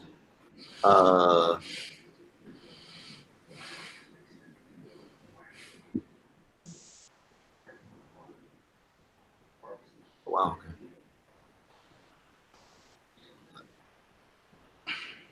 You can probably hear chatter, like in a foreign language, when you open the door and look down. Like more than one person, for sure. Yeah, I'll just run back in the main room where we are as they try to finish off the other guy before I say anything. Okay. I mean, there's 4 of you and there's one guy with 2 hit points, so we'll say you kill him this next round. He drops. And like I said, you're in this room with the altar. The book the priest was reading, he took with him, so there's not a book on the altar anymore. There is that giant statue, and there's, of course, doors to the right, which is where the priest had run, and to the left. You do notice, I think it's fairly obvious, that the statue has big gems for its eyes. It has statue is cut. Blah blah. Okay. Yeah, it has rubies. It looks like rubies for the eyes. Yeah, I look at Joe and Francine and I go, well, I don't know what they threw in Elwood's eyes there, but this sulfur powder ain't gonna help. That's for bad wounds. We don't need to put none of that in his eyes. You tried to wash it out, it didn't help. Elwood, you can't see nothing. No, I can't see anything. Well, give me that. Set down that machine gun now. Everything's okay now. I'm gonna head over to the stairs. I want to listen down. Can I hear anyone? Like, does it sound like anyone's coming or anything? You can hear lots and lots of voices chattering in a language. You hear metal clanging and stuff, but you don't hear anybody coming up yet. Okay. I'm gonna take out my grenade, and I'm waiting there, and I have the pen, and I'm gonna say, whatever we're gonna do, we need to do it fast. I don't think they're gonna wait too much longer before they start coming up. And I'm waiting there. I'm ready to pull that pin and chuck it down the stairs if I need to. Well, boy, just keep watching. Elwood can't see a darn thing right now. Okay. All right. So, hold on, let me switch over there. The fact that you're firing weapons in here definitely changes the vibe of the D&D part. Yeah, I'm going to motion also at Francine. Maybe I'm trying to help Elwood or whatever. I'm motion, noticing you said about those gems and stuff. I'll motion at Francine that maybe for her to go over that way and inspect them. Oh yeah, I'll check that out. Okay. You make sure that Elwood doesn't fall downstairs, yes? And I peek at the first gem. Okay, so the statue is pretty tall, but you can see that its eyes look like they're rubies. They're pretty large. I mean, they're maybe the size of like a D20. I probably have like a knife or something, right? Yeah. Can I pry them out? You certainly can. In fact, it clearly says in the module it's a fairly simple matter to cut the gems out of the sockets. Exactly that. So yeah, you definitely can do that. They're very valuable. Okay. I mean, rubies this big, Yeah. Mm-hmm. So yeah, you can do that. Take a couple minutes to do that. In the meantime, while you're doing it, you hear noise at the bottom of the stairs. You hear several voices, and you hear clattering running towards the bottom of the stairs. How are you doing? I'm gonna toss my grenade down those stairs, pull the pin, toss the grenade, and I'm gonna slam the door. Shut. Okay. Wow. Right. And then I'm gonna shout to my party, "We got company coming!" Holy crap! And that's the way you do it. Wow. All right. Well, I mean, 30 foot. Okay. All right. Well, You clear that basement. yeah. Go ahead and roll. Roll the damage for the grenade, which is 2d6 plus 2. All right. And we'll see if anything could have survived it. I mean, they don't know. They don't know what grenades are, so they're not going to dodge it. That's a total. Oh man, that's a total of 5 damage. I rolled a 2 and a 1. Oh. Oh, All right. Well, so, and it's Yeah, you don't kill everybody, but you do. I mean, you don't know that clearly, but yeah, you so 5, right? All right. Yeah. All right. Yeah. Boom. You hear screaming and pain, and then it's fairly quiet. I mean, it's a thick door, so you don't know if. Holy crap! That's a lot of dead people. Keep an eye on that door, Joe. Yeah, Joe has his rifle on his shoulder, and he's on one knee, and he's keeping his rifle trained on that door. If anything tries to come through. All right. Wow. That's a grenade for you. All right. So you're watching the door. You're prying the gems. A minute or so goes by. Nothing seems to come up through the door. Lightning, you gonna come with me down there? Well, we got to get Elwood's eyes. Make another back to skill him. throw now. Well, we got Marcy over there. Is that her name? Who? Who's the name? Francine. We got Francine over there. She can take care of Elwood. Just give me a Tommy gun and leave me another grenade. Nah, we ain't leaving Elwood. No.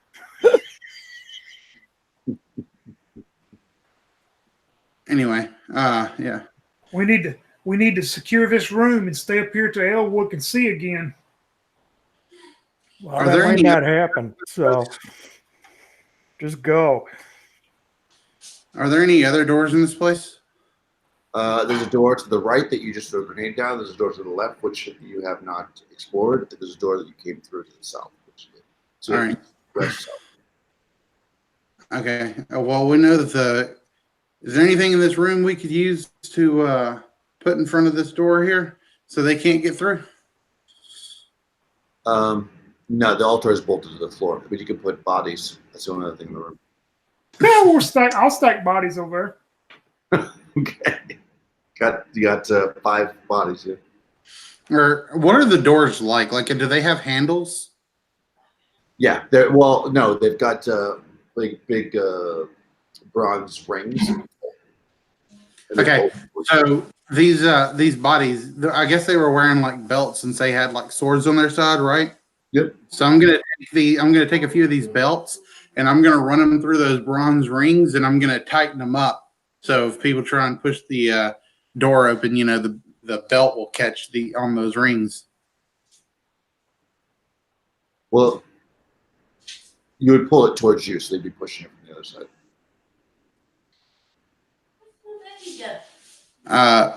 It opens up towards us. Yeah, But, see, I mean, the way I It would understand still be the same thing, right? It would. yeah, but the way I understand it, Crystal, he says it's just instead of a door handle, it's just a ring up there, like you would put your hand up there and pull it. So I mean, you couldn't really block it. I think that's the way I'm understanding it. Yeah. Oh, Yeah. There's no handle. All It's just a ring that you pull the door. okay, all right. There's no lock or anything on the door. It's literally you just pull it open. It's not a double door then. No, not these ones. These are singles. Oh, okay, okay. The door that you came through was a double door. Yeah. Two. Okay. All right. These are just regular doors. So they're of some kind of really, really old wood, but pretty solid. Okay. All right. Well, I guess we'll stack some bodies in front of the door then. All right, 2 second bodies in front of the door. Let's see if they get surprising. Oh no. Okay. You can hear a few seconds before it happens, so you're not surprised by it.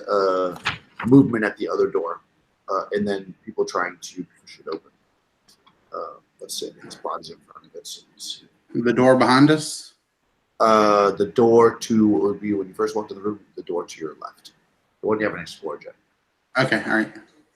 Yeah, the door that you blew everybody up at, no, but the door that you haven't opened, yes.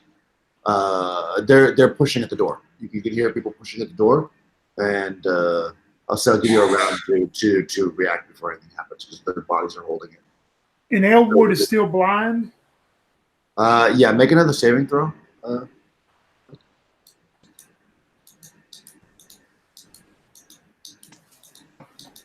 That's a 3. Yeah, he's still blind. Is there any way that I could have like taken his submachine gun, and like tell him I was trying to get it loaded back up for him, but not gave it back to him, and maybe you think it's laying there next to him, but it's really not? I told you to take it. Oh, you did? I didn't hear you. Okay. Yeah. I said, just take it and leave me with a grenade. And Yeah, he wants a grenade. yeah, I got this door. Huh. Wow. Yeah, if they're trying to come through that door, I'm going to spray that door, man. I want to spray that door with the submachine gun. Oh, you're gonna try to shoot through it? Okay. Mhm. All right. Yeah, I was thinking the same thing. I was thinking I was going to shoot through it with my rifle. I mean, it's a pretty thick door, so I'm going to give it 4 points of armor class. So if you want to try to shoot through it, it's pretty thick. But you can go All right. for it. So And just that's burst fire, right? The first round with it. yeah. So you're +2 to the first, but Ooh, a nat 20, oh well, that definitely goes through. All right, so you hit one of them. and it's what is it? D6 + 1 or not 6 on that submachine gun? yeah, I just don't a have D6. just straight D6. It'll be 3 points. Then is what? Oh, nice. Okay. All right. So okay, yeah. I'm just gonna go in order with these people. So yeah. Okay, good. And you're also shooting through the door, Crystal? Yeah, I rolled a total of 18 to hit. Yeah, that should be fun. Okay, and I only got 1 + 1, so 2 damage. 2. Okay. So I guess the door absorbed most of the impact. Yeah, for sure. What's Francine doing? I was supposed to take care of Woody. yeah. And I would are you? walk up very slowly because I'm kind of scared after him talking about giving him guns and such. So I say, I'm coming closer now. I will direct you.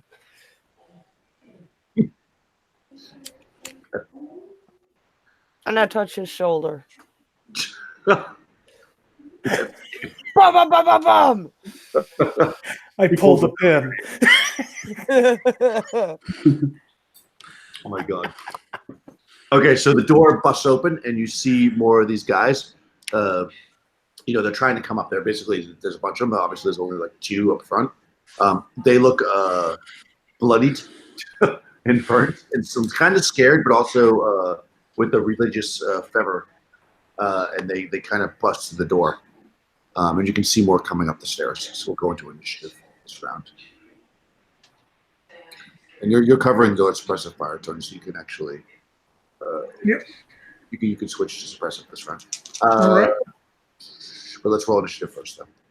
I forget who we're on. I'm just going to start with Mikey.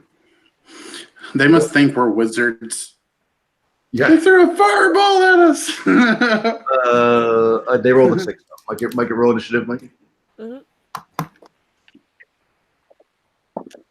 A 3. Okay, so they're going to go first. So I'm going to say 2, 4. I'm going to say, well, actually, there's only 5 of them. I'm going to say all 5 of them get. Oh no, there's 6 of them. I'll say 4 of them can get into the room this round because they got to be walking over the dead bodies. They bust in the room and they're charging you guys as best as possible. So I'll say 1 each. They're going after the blind guy too because they don't care. First one's going after Scene. Ooh, with a 21. Yeah, that hits. 5 points of damage. Oh boy. Scimitar. Second one is going after Joe. Misses clearly. Third one is going after Woody. Misses. How? I don't know because you're blind. I directed him to the side. Yeah, that's how you got hit, basically, right? And then the last Feminine touch. Just you're directing him, so you get nailed by the sword. And the last one is going after lightning with the 7 plus, so 12 set misses. So that's it. They don't hit. What do you want to do, Francine? First throw Woody to the side. Okay. Don't move. And can I find see? this oddly stimulating.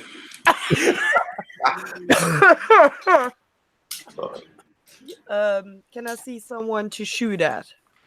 Yeah, I mean it's right close to you, but you can just turn your weapon and shoot at one. Okay. Let's do that. Yeah, not with a 6. Okay. No. Shoot it. 11 Yeah, would be easy. Woody, you're in the way. Okay, Joe.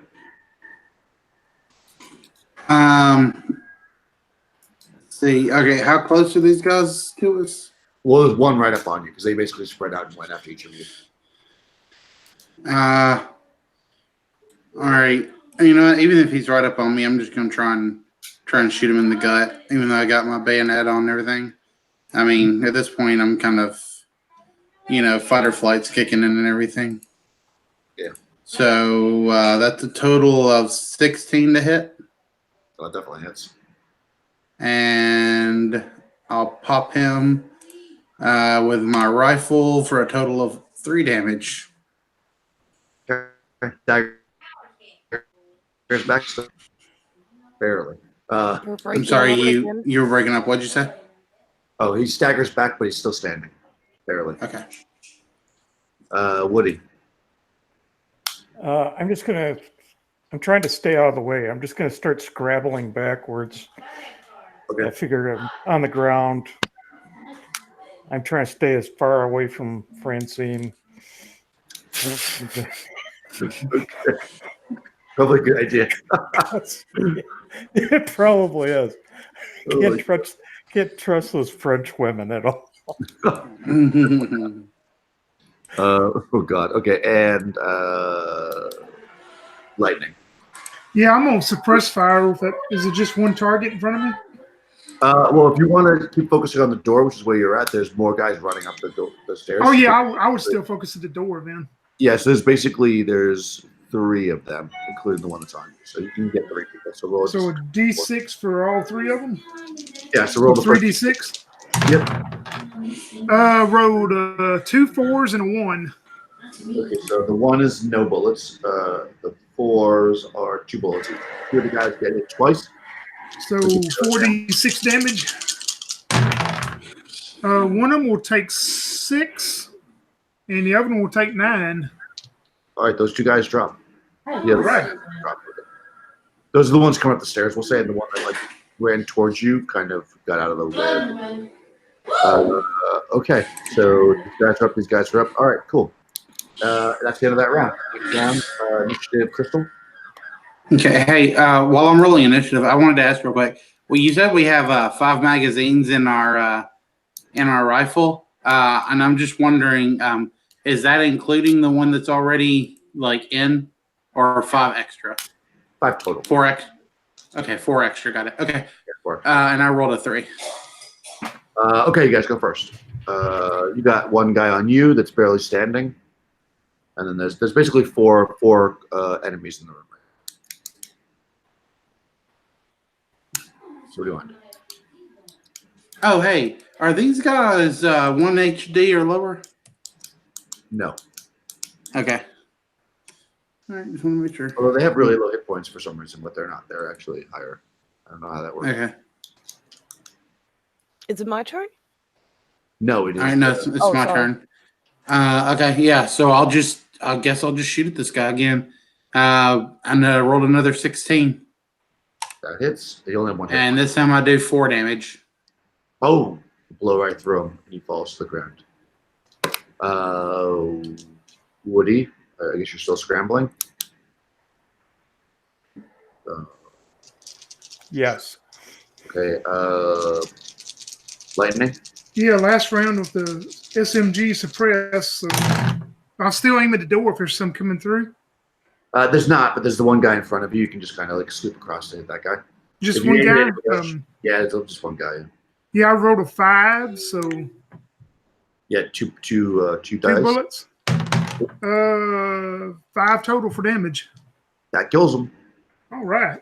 So yeah, you were hitting the door, and then you saw nobody else come up, so you moved slightly and blast the guys right in front of you with a couple of bullets in his gut. And feeling the click, click, click of the magazine being out, I just dropped the SMG on the ground then. Okay. I like that you're using up all Woody's ammo. because I know he's got the rest of it. So Just throwing my weapon willy nilly around. What is this piece of crap? All right, so Frenzy. I shoot the closest one, probably the one who hit me. Yep, there's one right on you. Yeah, that little shit. Only 2 left in the room. Yeah, For 15. that hits. Oh, for 2. Not enough. Barely standing. Oh, dang. I know. Yeah, they have 1 hit point left. Okay, so there's 2 left in the room. Initiative for the next round of Crystal. I just rolled initiative last time. You did? Oh, yeah, that's right. Mhm. Sorry, Mike. They rolled a 3. Ah, 6. Oh, you go first. I'm assuming you're crawling, but unless you want to do something else. Yes, if I feel like I'm far enough away from the combat, I'm just going to lean up against the wall. Yeah, like I was going to say, you probably got to the corner by now, or the wall, or whatever. Yeah. Or at least the dead bodies are stacked against the other door. Yes. Okay, Lightning. There's 2 guys left. One is in combat with. One guy is attacking Woody, who has crawled away from him, and one guy is fighting Frenzy. yeah, I'm gonna run since I dropped the submachine gun, and I probably got my rifle slung up. I'm gonna run. I want to try to run and tackle the guy that is going after Woody and tackle him to the ground and punch him. Okay, make an attack. Whew, never nat 20. Oh yeah, you definitely knock him down. But you can do a d6 if you want. Yep, 4 points of damage as I pummel him. Yeah, that kills him. Oh gosh. So you crash into this guy, and he the wound that he had earlier from the grenade rips open, and more blood comes out, and he kind of fades. And Francine, there's 1 guy left. Oops. Let's Actually, the guy's charge him and butt him. All right. Oh dang, 6 again. Yeah, no. I stumble over Woody. There's a lot of bodies in the room, so everybody's falling over. But one guy that's barely standing. He's like, All right. I mean, okay. So is Francine like directly in front of him? I'm gonna say because she missed terribly. No. All right. Ew. Well, if I think I can shoot at him, safely, then I'll go ahead and aim my rifle and pull the trigger. Oh yeah, I got like a 22 to hit. Oh yeah, perfect.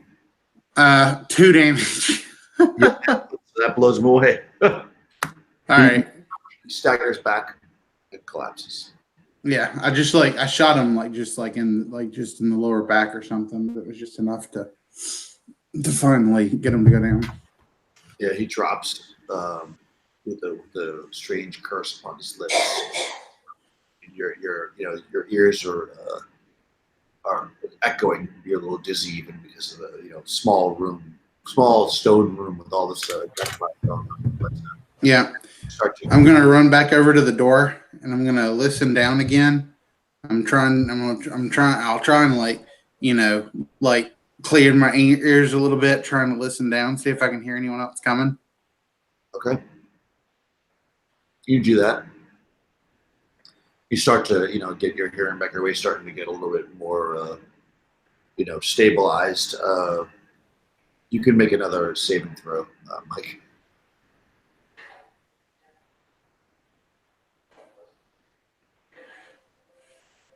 It's a 14. Okay, there you go. That probably successful, I'm assuming. I don't know what the saves are, but I think 14 is probably successful at your level 3, 3rd level. Yep. Yeah. Okay. So your vision is starting to come back. It's not perfect. If you get into any combat in the next few turns, you'll be -2 to attack, but you're starting to get get vision back a bit. You don't hear anything. It starts to, as you start to pick your hearing back up, it starts to notice that the space is very, very quiet. Just your own heartbeats and sound. Joe says, "Hey, Lightning, grab Woody's grenade for me." Yeah, about we I take the Thompson back over to Elwood, seeing that he's starting to get his vision back, and go, man, that thing's oiled like a champ there. It's a well-oiled machine, like one of them old hot rods on them back roads where I come from, man. It did good. Thank you there, Ellie. No problem. Oh, you can see again? What? Yeah, well, barely. A little. All right, I'm well, let not me have your crying. grenade. What? You want my grenade? Yeah, give me your grenade. I toss it to you. Yeah. I'll take it.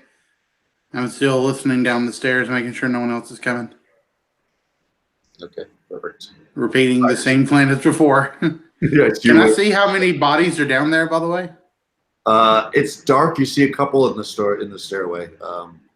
Yeah, only 2 people died in the stairway. The other one had. Looks Looks like the grenade I used last time. I got a couple of them. Oh, speaking of, did we see the priest? I guess he was dressed different. Did we see him come back up with that group? You did not see the priest. Yeah. Down the stairway you're looking now, which is the new stairway, it only goes down like 5 feet or something, so you can just see the 2 bodies you guys shot through the door. Where you threw the grenade was down the other way. It was like a 20-foot stairway. So Joe, that commander, he didn't come back up here with them. He must have went on further deep down there to get some more help. Yeah, I'm gonna guess that we're gonna have some Nazis waiting on us. I don't know why they dressed up like this, though. Isn't it weird that no one here seems to have guns? There's some that weird stuff going on here. Yeah, I'm guessing the Nazis must be using these guys as just like, oh man, what's that one chess piece? The one that don't matter? The knight? That might have been it. You guys are talking about Pawn. pawns, Yeah, there you right? go. Yeah, they must be using these desert people as pawns. Won't even give them guns to fucking monsters. Well, I bet Miss Francine, she saw how they treated them back there in France. Yeah. Right. Well, that's good for us either way. It's good for us either way. They don't have guns. I'm sure that the Nazis themselves will, though. Well, they got some kind of magic dust, I guess. They threw it in Elwood's eyes and blinded him. I'm sure it was just sand or something. It probably wasn't magic dust. Yeah. Well, I'd like to have some of it, though. It's probably they just had some real dusty sand. They got like all kinds of chemicals, They do all sorts of chemical stuff, you know what I'm saying? So they probably got some kind of chemical that can like blind a man. I'll try rinsing out my eyes again with my canteen. Little by little, you're starting to get your vision back, so maybe the rinsing is helping. It's hard to really say. As you wait for the next onslaught of these, the desert people, I think we'll wrap there. That seems like a good spot as you enter the temple, and may leave a lot of bodies. Help me pile up some more bodies, Joe. We need to pile up some more bodies in front of this other door. Mm-hmm. I'm on it. Yeah. All right. So as you stack up the bodies, we'll see you next time, I guess.